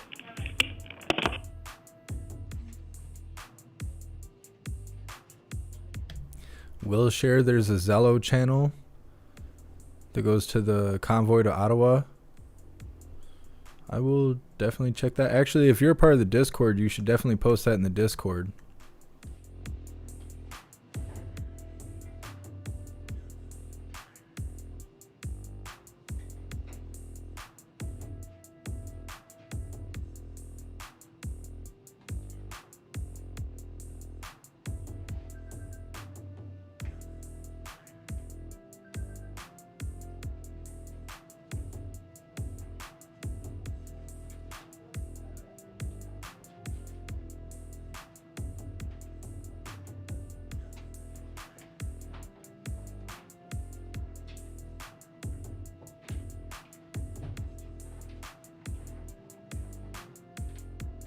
Oh, it's coming up. The White House actually has their cameras on. I feel like they're always doing the sign language lady over. They set her up with that white light, and then they didn't correct the color of the camera at all. And then half the time, they give her like a really low quality setting, so she's all skipping and pixelated like she's on a PlayStation 1 or something. I think Jen Psaki's jealous of the sign lady. And what's up, CC? Thanks for being here.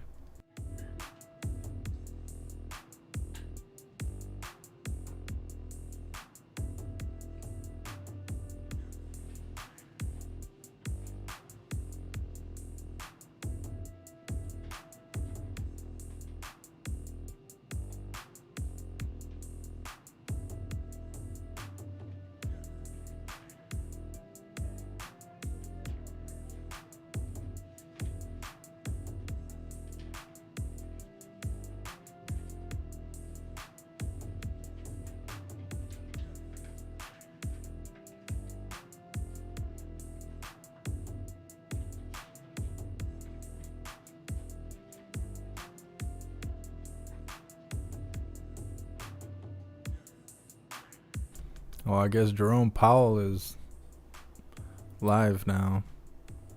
Well, too late. Waiting on Jen Psaki. Is what it is.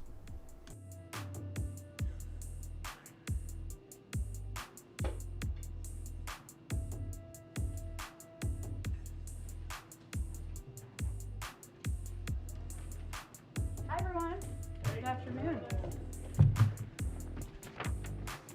Okay, I have a couple of items for all of you at the top. As we mentioned, later today, in our guidance last night, I should say, later today, the President will sign an executive order to make sexual harassment an offense in the Uniform Code of Military Justice. Holy hell, we're going to switch over to the White House. They're speaking way too quiet. Honors the memory of Army Specialist Vanessa Guillen, whose experience with severe sexual harassment was followed by a brutal murder, catalyzing national attention to the scourge of sexual violence in our military and helping advance bipartisan military justice reform in the 2022 NDAA. This executive order also delivers Code on of Military Justice. This historic addition to the UCMJ honors the memory of Army Specialist Vanessa Guillen, whose experience with severe sexual harassment was followed by a brutal murder, catalyzing national attention to the scourge of sexual violence in our military and helping advance bipartisan military justice reform in the 2022 NDAA. This executive order also delivers on a key recommendation from the Independent Review Commission to strengthen the military justice response in prosecuting cases of domestic violence and fully implements changes to the UCMJ to criminalize the wrongful broadcast or distribution of intimate visual images. The Biden-Harris administration thanks Congress for its bipartisan commitment to pass monumental reforms to our military justice system and codify key recommendations from the IRC, the Independent Review Commission. We also look forward to continuing to work with Congress to support the safety and dignity of our service members. Also wanted to note that today we hit a major milestone in our global effort to be the arsenal of vaccines. 400 million doses shipped to 112 countries for free, with no strings attached. To put America's leadership into perspective, we have shipped 4 times more free doses to the world than any other country. And this is on top of our efforts to expand manufacturing at home and abroad, our close partnerships with manufacturers to provide their vaccines to hard-hit areas, and our work to turn vaccines into vaccinations around the globe. Last item for you. Today, the Consumer Financial Protection Bureau launched a new initiative to save American families billions of dollars a year in unexpected and hidden fees charged by banks and financial companies. Right now, as I'm sure many of you know, banks and credit card companies lock you in with low rates only to charge you high fees after the fact. If you've ever used a credit card, which I'm sure everybody in this room has, you are familiar with this. You're familiar with all those extra fees, balance transfer fees, late fees, and more. They add up. Collectively, the CFPB estimates that these junk fees drain tens of billions of dollars per year from American families. Consumers are already starting to feel the benefits of the CFPB's work in this space. After the CFPB published a report on bank overdraft fees in December, many large banks, Bank of America, Capital One, and Wells Fargo, announced they would reduce or eliminate some of these fees. That's an important start, but not enough, which is why the CFPB is interested in hearing about everyday Americans' experiences with unexpected fees. This latest initiative by the CFPB was previewed at this week's Competition Council meeting, and it's just one of the ways we are, one of the steps we are taking to go after excessive fees that companies use to hide the true cost of products. From airline tickets to high-speed internet services, agencies are planning internet service fees, I should say. Agencies are planning actions over the coming months that will make prices clear up front so that consumers can save money by choosing the best deals for them. Let me say one other thing. I know there is a lot of news out there today, so let me reiterate something that you heard the President say, and I also said over Twitter. It's always been the decision of any Supreme Court justice, if and when they decide to retire, how they want to announce it, and that remains the case today. So we are not going to have additional details. You are always welcome to ask any questions you like at any time, and there's a lot of news out there, but I just wanted to say that at the top. Josh, go ahead. Thanks, Jen. 2 subjects. So let's say hypothetically, a Supreme Court justice was to retire and announce it on his or her own terms. Does President Biden plan to honor his pledge to nominate a black woman to the court? Well, I've commented on this previously. The President has stated and reiterated his commitment to nominating a black woman to the Supreme Court, and certainly stands by that. For today, again, I'm just not going to be able to say anything about any specifics until, of course, Justice Breyer makes any announcement, should he decide to make an announcement. Okay, secondly, on Ukraine. Is the White House publicizing the troop buildups Russian disinfo efforts in hopes of deterring Moscow? And does the White House think that strategy is working? And are you prepared to release more details about what you say Russia's been doing? Yes, on the last one, as we have it, and I think you have all experienced that in here, also at the State Department and Defense Department briefings, and certainly from briefings delivered by national security officials, senior national security officials as well. I will say, Josh, that we are much more cognizant of the Russian disinformation machine than we were in 2014. And many of you covered, of course, the invasion of Ukraine in 2014. And we have made a decision, a strategic decision, to call it disinformation when we see it. And all across the federal government, various agencies are working together to fight disinformation and correct it. In part, we know, that's because we know that Russia's disinformation operation is highly developed. We are wiser. We are wiser. The world is wiser than they were in 2021, and Russia has a boundless capacity to misrepresent truth and what it's doing. And some of that tactic from their end is intended to set the predicate for them invading. And we need to be very clear with the global community and the U.S. public what they're trying to do and why. So there's a lot of efforts underway to do exactly that. In terms of whether it will have a deterrent effect, I think our biggest effort in that regard is laying out the clear potential consequences. But it is also important, and we think strategically important, to be very clear that what they're trying to convey publicly out there, a lot of that is misinformation, and people need to understand and digest that. Go ahead. Jen, what preparations is the White House engaged in broadly in the case of a Supreme Court vacancy? I'm just not going to detail any of that from here. Unrelated to this, you can't detail doesn't every White House like to get ahead of this in case of a sudden passing in the case of Ruth Bader Ginsburg? None of that you can share? I'm not going to detail internal planning from here, no. Okay, then let me ask you a couple other questions. Is there any scenario in which the president would select his Vice President Kamala Harris for the Supreme Court? Again, I'm not going to speak to any considerations, preparations, lists, and as we've stated earlier, and you heard the president say, there's a long history of Supreme Court justices determining when they may retire, if they retire, and announcing that. And we're going to, that remains the case today. Clearly you're more wiser than to take those questions then. So I will ask you about a different topic, and that's Vladimir Putin. Ew, he winked at her. Very much consider personally sanctioning him in the case of a Russian invasion. Can you give us a sense, because Russia has dismissed or sort of poo-pooed that idea, what would sanctioning Vladimir Does Russia Putin have a role in determining our sanctions? No, but they've said that it would have no impact. So what impact would sanctioning Vladimir Putin have on him, and what would that look like? Well, I think what's important to note broadly is that what we've also said is that it will be far beyond, any sanctions package would be far beyond what was done in 2014. And that includes impacting business and economic interests of President Putin and the leadership of the Russian government. I would also note that while it has been our policy that we are not going to take options off the table from here, and we haven't, we also have been detailed what isn't in an initial package, and that doesn't mean that everything out there that's being talked about is in an initial package. Okay, thank you. Go ahead. Thank you. When you were asked about the vice president possibly being selected as a Supreme Court nominee, you said you're not going to speak to any considerations. Does that mean she is being considered? Again, Peter, I'm not going to speak to the reports of a Supreme Court justice retirement that hasn't been announced. So theoretically, would someone who's theoretically, I do like that you preface it. I appreciate that. Just wondering, hypothetically, theoretically, would someone who was an attorney general of a large state and who served with many key Senate votes be an attractive candidate to the president for an open Supreme Court seat? I see what you did there, Peter. But the president has every intention, as he said before, of running for re-election, and for running for re-election with Vice President Harris on the ticket as his partner. But again, I will just reiterate that I have nothing more to offer in terms of specifics or information on the reports this morning. Not enough. Would you have another question for yes. me? Go ahead. I know there's other things on your mind, on your list over there. Now that you guys have submitted the written responses to Russia's demands, they are saying, if we do not receive a constructive answer from the West on our security demands, Moscow will take appropriate measures. Is that a threat? Appropriate measures?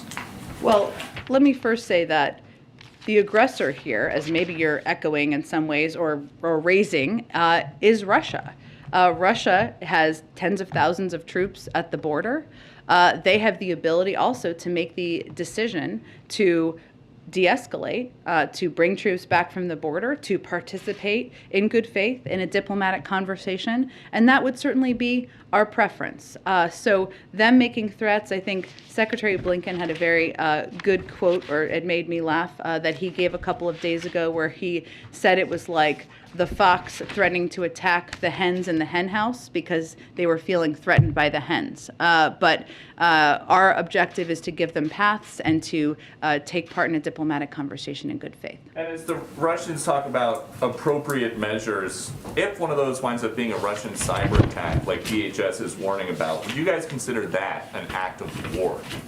Well, Peter, we have talked many times before. First of all, there's no information we have at this point about any imminent threat against the U.S. homeland. We are always prepared for cyber threats from a range of sources, and we have a range of tools at our disposal to use in reaction, and the president reserves the right to do that, but I'm not going to get into a hypothetical. And then on COVID origins, you guys are talking a lot about sanctions for Russia if they dare to invade Ukraine. What about sanctions for China at any point for misleading the world about the early days of the global pandemic? We have used sanctions as a tool as it relates to our concerns about the behavior of a range of countries, including officials in China, but I have nothing to preview for you at this point. Is it possible down the line, though, that sanctions would be considered some other form of punishment for their actions in the earliest days of the pandemic? Well, you know, we strongly believe, and the president has been clear and directly clear about the importance of them being transparent and providing data and information related to the origins of the pandemic. But I don't have anything to predict for you in terms of additional actions. So then my last one would be, the president said for months that he had not spoken directly to Xi about the COVID origins investigation. Now he says that he did talk to Xi about it, but nobody else was there. If the president had that conversation, did it work? And is Xi now playing ball? What are you getting at there? Are you suggesting the president wasn't being honest about his own conversation with Xi? No, but the story did change. For months, he was asked about it, and he said that he had not directly asked him about the COVID origins investigation. We don't share every detail of every diplomatic conversation. You know that. The president answered a direct question just a week ago, or I think it was a week ago, yes, and provided that information. Okay. Go ahead. Thank you. When was the last time the president talked to Justice Breyer? Have they had any communication today? I don't have any more details of their communications. I wonder if you can clear this up, because there seems to be some disagreement among some legal scholars. Is it your understanding and the understanding of this administration that the vice president can be the tie-breaking vote to confirm a nominee to the court? I would have to check on the specifics of that. And just one more on the president's Supreme Court commission. I believe they finished their report. They turned it in last month. Has the president had a chance to review this? Might we hear from him on any decision or input that he's had? He has received the report. I don't have any update on his analysis of it at this point in time. Go ahead. Take you somewhere completely different. Okay, let's go there. The China bill. Yes. Which the president last night in a statement said he's heartened by the bipartisan work on the package, which it was in the Senate, not so much in the House. Foreign Affairs Committee Chairman McCall said it was absolutely not bipartisan, will likely garner no Republican support. Are you guys involved in, and if so, in getting this to a bipartisan package eventually? And what are your priorities in that 3,000-page bill, since it is pretty long? And is your timeline the State of the Union? What are you looking at here? Well, I would say first that it did receive extensive bipartisan support in the Senate vote, right, in the Senate version. That our objective is, certainly remains, ensuring that this passes as soon as possible and the president can sign it as soon as possible. I don't have a new deadline or timeline for you. We believe that bipartisan competitiveness legislation will help us tackle supply chain issues and inflation head on, and will make investments in American manufacturing and our economic strength so we can outcompete China. And we're certainly advocating that and have been advocating that and deeply involved in conversations with the House and Senate. And our objective is certainly that to have legislation passed that can take a range of steps, strengthening R&D, boosting manufacturing with important and imperative funding for chips, manufacturing chips, so we can make sure we bring down the cost of cars, as we know, which is leading to 1/3 of the inflationary pressure out there in the country. We want this legislation to help businesses and communities in every corner of the country outcompete their global competitors. In terms of specifics, as you noted, it's quite a long bill. We're certainly involved and engaged in it with officials from throughout the administration, but I'm not going to detail specifics of what we're for and against in it either. Is there any possibility that should this play out, sort of similar to the infrastructure bill, take a long time, House Republicans will not get on board, that you, given the pressure of the chips shortage on inflation, that you just take out the strip out the chips portion, pass that individually, and then negotiate on the rest? Do you see that? I'm not going to make a prediction of that at this point. I mean, as I understand it, the status of the legislative process is that both the House and Senate. Hey, I just want to let you guys know really quick, there's something going on with Discord. It just says connecting, like it's buffering over and over again. So don't think that I banned you or anything like that. I think Discord might be going through some sort of update or something. Competitiveness and investing in R&D, research and development, and making sure we're more competitive in communities across the country is not a partisan idea. So we are hopeful about that process moving forward quickly, and the president would certainly like to sign it as soon as possible. And then one more on this bill too, that is a difference between the House and the Senate version. The House version published last night had this outbound investment screening mechanism that wasn't part of the Senate bill. It would potentially block investments in countries like China. Does the White House support this provision, and will you fight that that's going to make it in the final package that's reaching the president's desk? I'm not going to get into specifics of the bill. I would tell you that we are in daily contact from the White House with House and Senate leadership and committees, and we're discussing the path forward, but we're not going to negotiate the pieces from here. Anything you can tell us on the work the executive branch is doing on exactly that same thing? Because Jake Sullivan has been talking about a potential mechanism like this being interesting to you guys and potentially working on this, but we haven't heard about it in a while. I can see if there's any additional update from the national security team, of course, and certainly I know he's talked about that in the past, and it remains a priority. Go ahead. I have to give it a shot myself as well. Go ahead. In this hypothetical alternative reality where a vacancy were to open up, could you say who within the White House would be sort of leading the charge on the selection vetting process? As the president said, I'm sure that if and when there is an announcement by Justice Breyer, there will be more to be said. And we'll have more conversation in here. I'm sure he'll have more to say, but I'm not going to have anything more for you at this point. Just switching gears on the energy front, the administration said on Tuesday it's in talks with major energy producing countries and companies around the world over a potential diversion of supplies to Europe if Russia invades Ukraine. Have any of the energy companies or countries contacted by the administration told you that they do indeed have an ability to divert extra supplies to Europe? Well, that's been part of the conversation, but I don't have any announcements to make on their behalf. But certainly, that's been our objective, is to ensure that we are prepared for the possibility of the supply, the natural gas supply, which, as you know, is very much a regional issue, and there would be a big regional impact, less so here in the United States, as well as the global oil supply and ensuring there is enough supply on the market. What do you see is the risk of the contingency planning failing to secure Europe's energy supply, since our reporting suggests so far that the industry has little or no capacity to do this? There are no question there are logistical challenges of especially moving natural gas. We know that. That's part of our discussion with a lot of these companies and countries. But again, these conversations are ongoing and we don't intend to fail on them. Thank you. Go ahead. A number of lawmakers sent a letter to the White House today, including Chuck Schumer and Elizabeth Warren, asking the White House to release the memo that the Education Department put together looking at the president's legal authority to cancel student loan debt. I wonder, do you have a response to that, and why hasn't this memo been released? Well, let me first say no one has paid or been required to pay a single dime of federal student loans since the president took office over a year ago.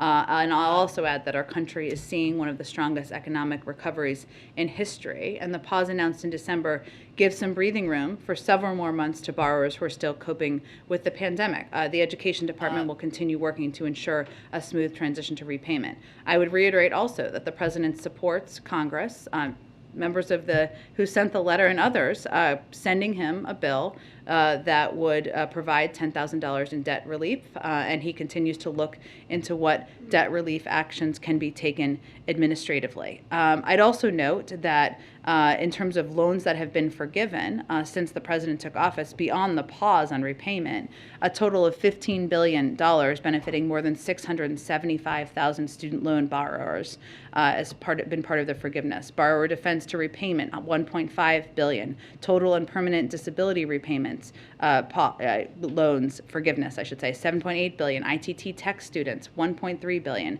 And public service loan forgiveness, $5 billion. So we have been doing a broad range of forgiveness and also have had this pause in place, meaning that no one who has student loans has been required to pay since the president took office. But does the White House plan to release the memo? Like, does the White House plan to tell the public whether it thinks it has the authority to cancel $10,000? Well, as I said, again, we're still looking at administrative options, but Congress can also send the president a bill that would provide $10,000 in debt relief, and he'd be happy to sign that bill. On the trip on Friday to Pittsburgh, can you talk a little bit more about why the president is taking this trip? Is this about the president getting out more? I know that he talked about that last week, that he wanted to get out and, you know, be face-to-face with people. Is that what this is about? That's part of it. I think if the president could spend every day out on the road, he might do that. There are, of course, a lot of responsibilities as president that don't make that possible. So that is certainly part of that, and I expect you'll see him out on the road more in the coming weeks as well. It's also an opportunity for him to speak about his economic agenda and what steps he's taking to make people's lives better, to lower costs for Americans, to rebuild their communities, to make us more competitive, but certainly to interact with people in communities, those who disagree with him and those who agree with him as well. And just quickly, on the executive order that's being signed later on today, is that order coming out because the NDAA did not do enough to address the issue of sexual harassment? Like, why is this order needed? It was a key recommendation from the Independent Review Commission, so it's delivering on the Independent Review Commission's recommendation, which is something that was supported, these recommendations, and delivering on them by the leadership of the Department of Justice, so it's an effort to implement that. Go ahead. I wanted to start with a question on behalf of a colleague on the radio network who wants to know if you have any update on the launch of Build Back Better World, which was supposed to, I guess, be implemented earlier this year. And would Dileep Singh's upcoming trip to Africa include scouting projects for Build Back Better World? I'm happy to check with our national security team. We have talked about Build Back Better World and been working a lot behind the scenes on efforts to launch that around the world, and the president has talked about it on virtually all of his foreign trips to date, but I can get more specifics about Dileep's trip. And on the meeting the president had today with the CEOs about Build Back Better here, is the strategy now with sort of the president talking about breaking it up in chunks potentially, is the plan to bring a new proposal to Democrats in Congress? What does that strategy look like as it relates to kind of the meeting that he had today? Is he trying to get a sense of what the priorities would be from these private sector CEOs? The meeting was not a negotiation. It was not the basis of a negotiation. Those discussions will happen between the 50 members of the Senate who need to support a package, a big chunk, to move it forward. This was an opportunity to hear from business leaders, and I think you heard a number of them speak during the open press component of the meeting, and I know a number of them will be doing interviews, maybe with some of you afterwards as well. What I think was interesting and compelling to the president when we were talking about this last night was that they're all experiencing different challenges as they look ahead to their, many of them very successful businesses. Some of that is ensuring they can have enough women at a senior level in the workforce, and lowering the cost of childcare and making that affordable is a big issue that the CEO of Etsy has talked about, for example, quite a bit. The CEO of Cummins has talked a lot about climate change, or the climate agenda, and the importance of investing in that moving forward, because those are industries that will grow and have a huge opportunity for our manufacturing industries here in the United States. Those are all components that are part of the president's Build Back Better agenda, but he really wanted to hear from them on their industries, of the best way to grow their businesses, the middle class, and how components will certainly impact them. Is that a message the president plans to take to Democrats? Is he going to present something smaller, a big chunk, sort of a more narrow piece of legislation or proposal that perhaps can get unstuck in the Senate? Well, again, I don't have any predictions of the legislative process. This was not a meeting about the legislative process. The president and senior members of our legislative team and senior White House officials are in constant contact with a range of senators, committee members, staffers, and really the point we're at now is determining what components there can be 50 votes for. And that will hopefully include a big chunk of what the president has proposed. But that's what the status of that is. But this was not a meeting to discuss legislative strategy or how to navigate conversations with different senators. Go ahead. Yeah, Jen, I have a couple more on BBB. Ron Klain said last week that you'd like to see BBB legislation approved as quickly as possible. Some Democrats, Representative Jayapal, are saying that March 1st, the State of the Union, is kind of a deadline for action. Does the White House see it that way in terms of the time frame? Do you see the No, March we have 1st not as set a deadline. No. And 5 Democratic senators wrote the president and the vice president urging them to keep the child tax credit expansion in BBB. But the president seemed pretty clear in his press conference he wasn't sure that that could happen. Is he reviewing that? Could he change his mind? Well, the president proposed the child tax credit extension. He very much wants to see the child tax credit extended, and you've all heard him talk about how proud he is of the expanded child tax credit because of the impact it had on cutting childhood poverty by 40%, for giving people some extra breathing room. And there's some recent studies and evidence that the child tax credit helps working families in the developments and opportunities for all children. So he has long been an advocate. Again, this is the legislative process, right? And there needs to be 50 votes. We need every Democrat to support a package moving forward. I don't have anything to preview or predict for you on that front. That is going to be up to them to determine what that looks like. One more. Should you have a Supreme Court nomination that has to make its way through the Senate, is there any concern that that could crowd out priorities like Build Back Better and make it that much harder to get something done here? Not without getting into any specifics of what may be on the docket. We have to walk and chew gum at the same time here in the White House, and that includes navigating, the buildup of military troops on the border of Ukraine. That includes trying to get an omnibus bill passed and get our competition bill passed. That includes continuing to be the arsenal of vaccines to the world, and we are entirely capable of doing more than one thing at once. Go ahead in the back. Thank you, Jen. I have 2 questions, 2 different topics. Okay. First one on Ukraine. Is it about the Supreme Court? No, actually, no. I'm not part of this this bunch. The president earlier this week said he talked to all NATO leaders. Canada has offered a $100 million loan to Ukraine and is considering, could be announced this afternoon, further support assistance. What type of contribution does the president think Canada could make to this crisis? Well, we welcome the support of Canada and any country that is contributing to the needs of Ukraine, that is defending the territorial integrity of Ukraine, and defending what we feel is a fundamental value that we share with Canada and a number of countries around the world, which is the fact that no country should be able to invade and take the territory of another country.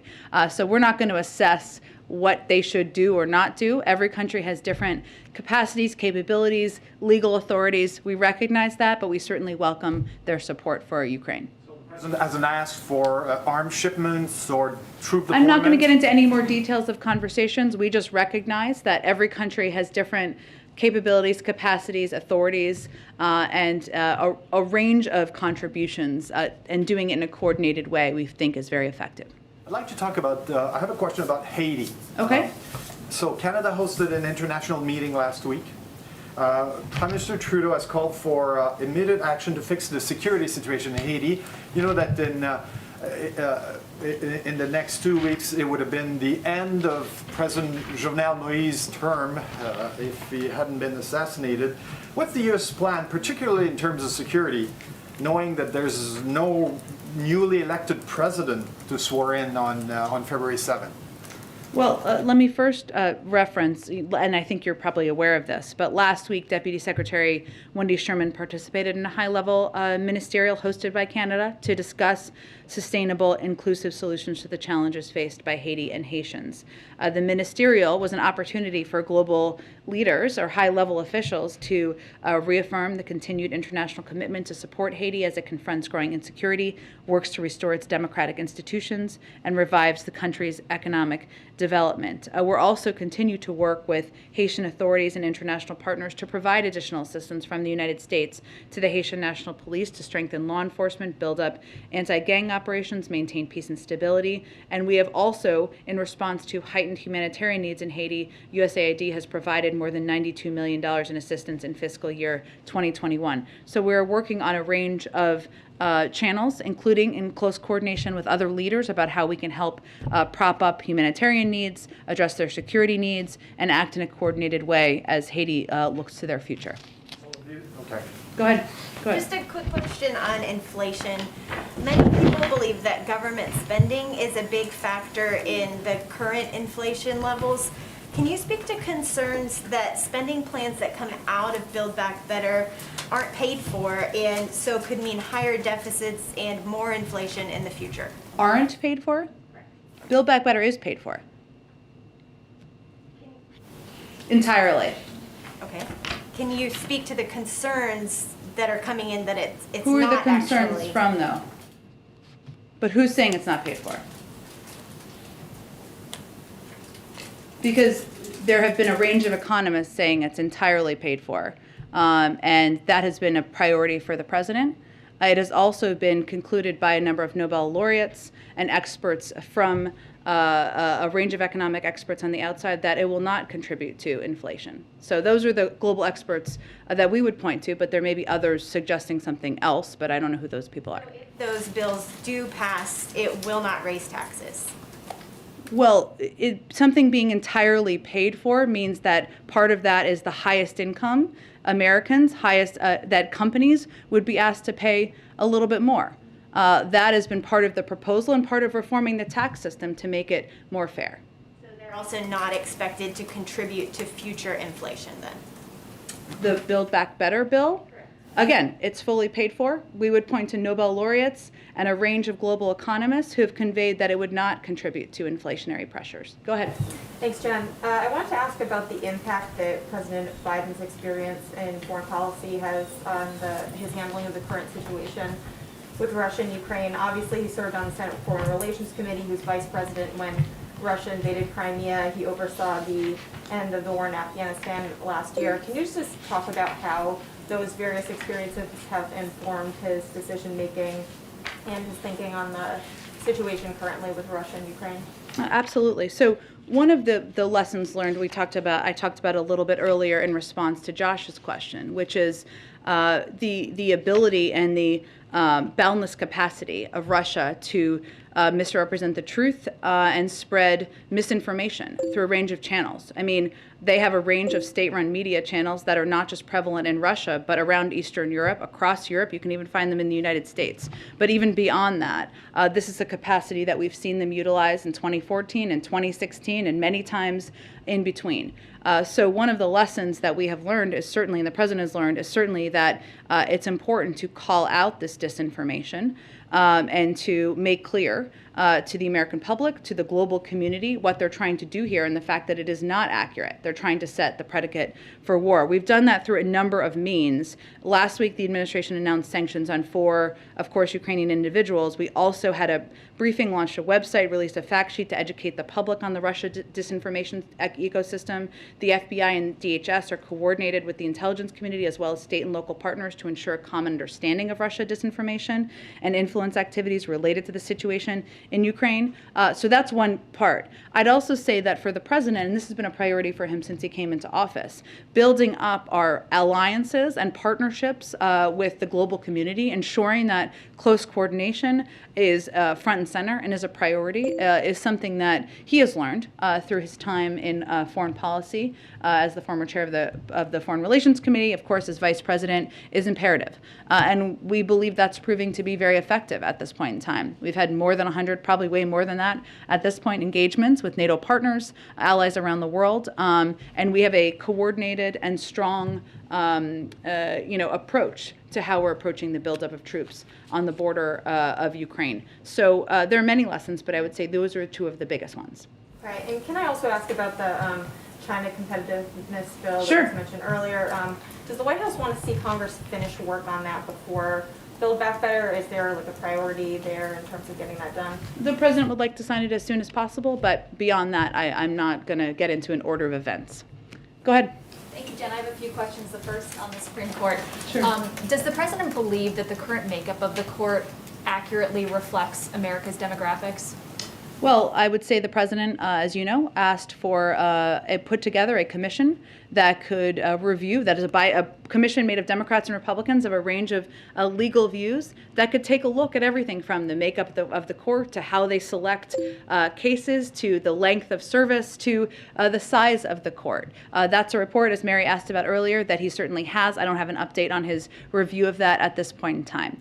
I will note, though, for you to go directly to your question, he has nominated a historic number of judges who are people of color, a historic, I don't know if it's a historic number of women, but a majority of the judges he has nominated are women. That speaks to his desire and his interest in having courts around the country that look like America and that represent the experiences of America, including public defenders and others. So that is the evidence of his commitment to that I would point to.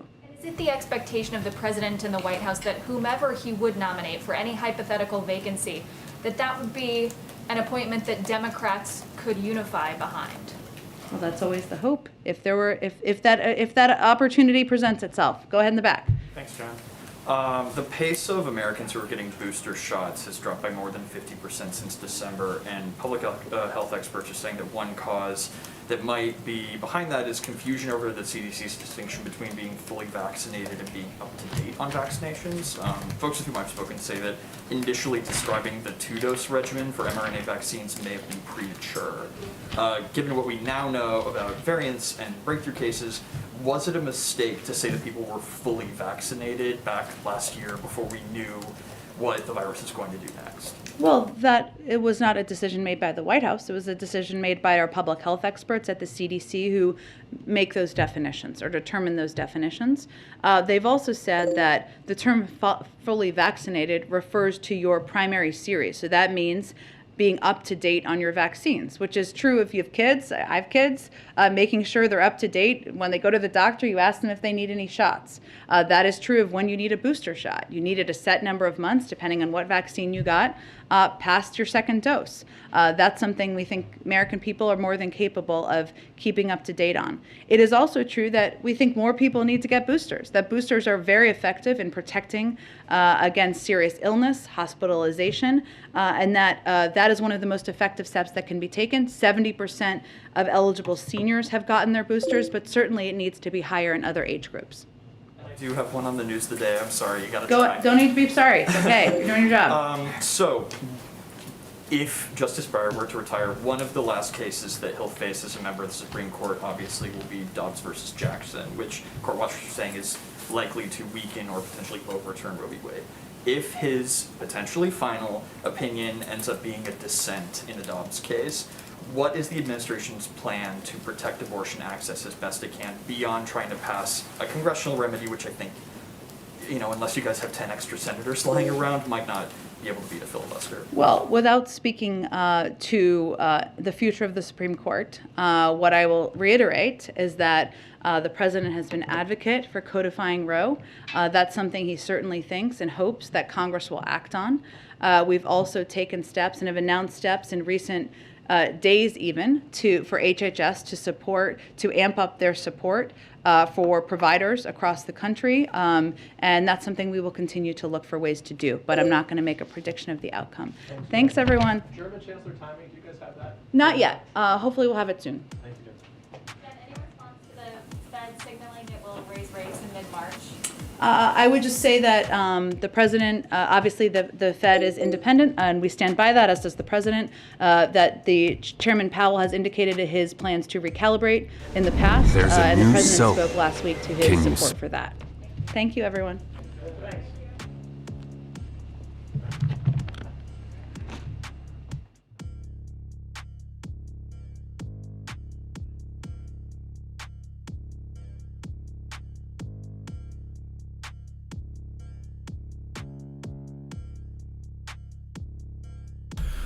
All right, everyone. I'm sitting here talking with YouTube right now to figure out why they keep taking my likes away. I don't know. They're going to blame me and Trump and you. I guarantee it. Anyways, thank you guys so much for joining me today through all this nonsense. That was the last live we had on the schedule. It doesn't mean it's the last live of the day. So I'll keep my eyes open and see what else is going on. I have to go get some food and stuff before I do that, but I hope to see all of you guys there. Make sure you guys subscribe or follow on whatever platform you're currently watching right now in order to stay connected and hang out with us every time we go live. We try to go live every single day and sometimes more than once a day. Big shout out to everyone that made donations, joined the membership program, or purchased any merch. I really appreciate all of you, and I wouldn't be able to do this without you, so thank you so much. Please join the Discord. Unfortunately, right now, Discord server is down. They're going through like maintenance or something like that. I don't know. They're having something go on. So if you're a part of the Discord and you can't get in, it's not because I banned you. They got something going on. But if you're not a part of the Discord later on tonight or something, definitely join the Discord. It is worthwhile. 3,700 hooligans to talk to. We have an up-to-date news board with articles from all around the world, and it is the best way to be notified for when and where we go live, no matter when we go live, because you don't have to wait for an algorithm to decide whether or not you're on the notification list. So definitely join the Discord. Also, I have new designs coming out on the merch store. I'm going to try and put out a new design at least once a month. So definitely check out the merch store. The link is on the link tree. It's also in the description. But check that stuff out. Shirt that I'm wearing, Jeff Mack shirts, hooligan shirts. We now have Pro 2A shirts. I got a couple other new designs that are coming out, so definitely check out the merch store. But thank you guys so much for being here. I appreciate you, and I will see you on the next live. Until then, stand tall, shine bright, and that's a wrap.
you